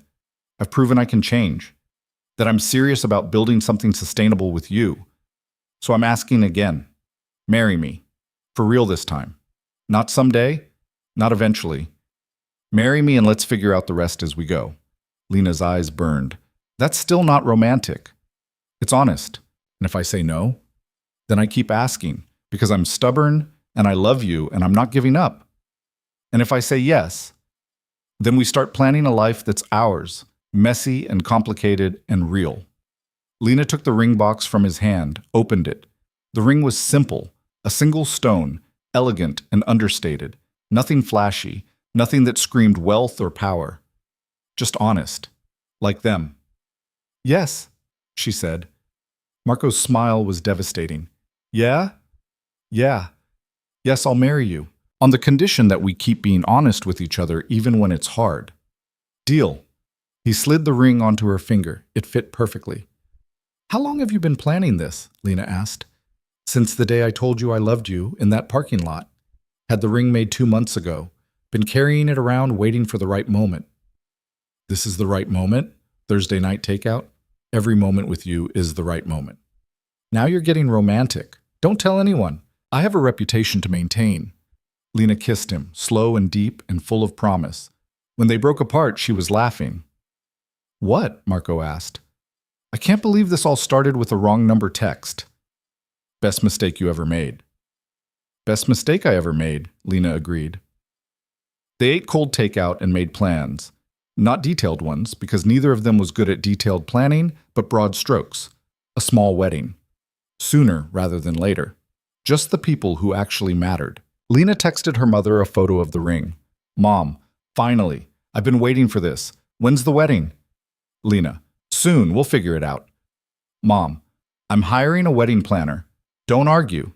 Lena, "I won't." "Thank you." "Mom, I'm proud of you, sweetheart. You found something real. That's all I ever wanted for you." Lena showed Marco the messages. He smiled. "Your mom's okay," he said. "She's growing on you." "Maybe. Don't tell her that either." They got married 8 weeks later in a small ceremony at City Hall with Lena's parents, Marco's sister who flew in from Oregon, Maria the lawyer, and half a dozen people from both their lives who'd earned the right to be there. No fancy venue, no elaborate planning, just vows and signatures and the promise to keep choosing each other even when it was hard. Especially when it was hard. At the small reception afterward, dinner at the same restaurant where Marco had first taken Lena, the one where he knew the owner, Lena's father pulled her aside. "You happy?" he asked. Terrifyingly happy. Good. That's the best kind. You think we're crazy, getting married this fast? I think you found something worth keeping and you grabbed it with both hands. That's not crazy. That's brave. Thanks, Dad. Take care of each other. That's all that matters in the end. Not the house or the career or the plan, just taking care of each other when things get hard. We will. And they did. The years that followed weren't easy. Marco's complete exit from dangerous work took longer than 5 years, more like 7. Chen retired but was replaced by other investigators, other people who suspected Marco of crimes they couldn't prove. Lena's business had ups and downs, some years flush, others lean. They moved twice, finally settling into a house that felt like theirs instead of a temporary stopping point. Marco's sister came to visit regularly, eventually learning the truth about what her brother actually did for a living. She was furious. Then she forgave him. Then she asked him to help fund a new shelter for her nonprofit. Lena's mother became almost tolerable. Her father had another health scare, but survived. The relationship Lena built with her parents wasn't perfect, but it was real. Marco and Lena fought, frequently, about money, about work, about the choices that still kept them up at night. But they fought honestly, without manipulation or scorekeeping, working through problems instead of around them. They never became the couple in romantic movies, living some perfect love story. They were messy and complicated and sometimes barely functional, but they were real. And on the nights when Lena couldn't sleep, when the fear crept in about everything that could still go wrong, Marco would pull her close and remind her of that first text, the wrong number that became the right person at exactly the moment she needed him. We survived everything, he'd say. We'll survive whatever comes next. And somehow, impossibly, they always did. 10 years after that wrong number text, Lena sat at her desk working on a logo design for a nonprofit that helped women leave dangerous situations. Marco was in his office down the hall, legitimately consulting on security protocols for a tech company. Her phone buzzed. Unknown number. She almost didn't answer, but something made her pick up. Hello? Hi, is this Lena? This is going to sound weird, but I think I have the wrong number. I was trying to text my friend about... It's okay, Lena said, smiling. Wrong numbers happen. Sometimes they turn into right ones. What? Never mind. Good luck with your friend. She hung up and looked at the ring on her finger, the simple stone that represented every choice, every mistake, every moment of terror and joy that had brought her here. Marco appeared in her doorway. Who was that? Wrong number. Ironic. Fitting. He crossed the room, kissed the top of her head. Still happy? Still terrifyingly happy. Good. That's all we're aiming for. Outside, the city hummed with life. Somewhere out there, someone else was sending a text to the wrong person. Someone else was standing at a crossroads, trying to decide between safety and truth. Lena hoped they'd choose truth. It was harder, messier, full of moments that tested everything you thought you knew about yourself. But it was worth it. Every single messy, complicated, impossibly real moment of it.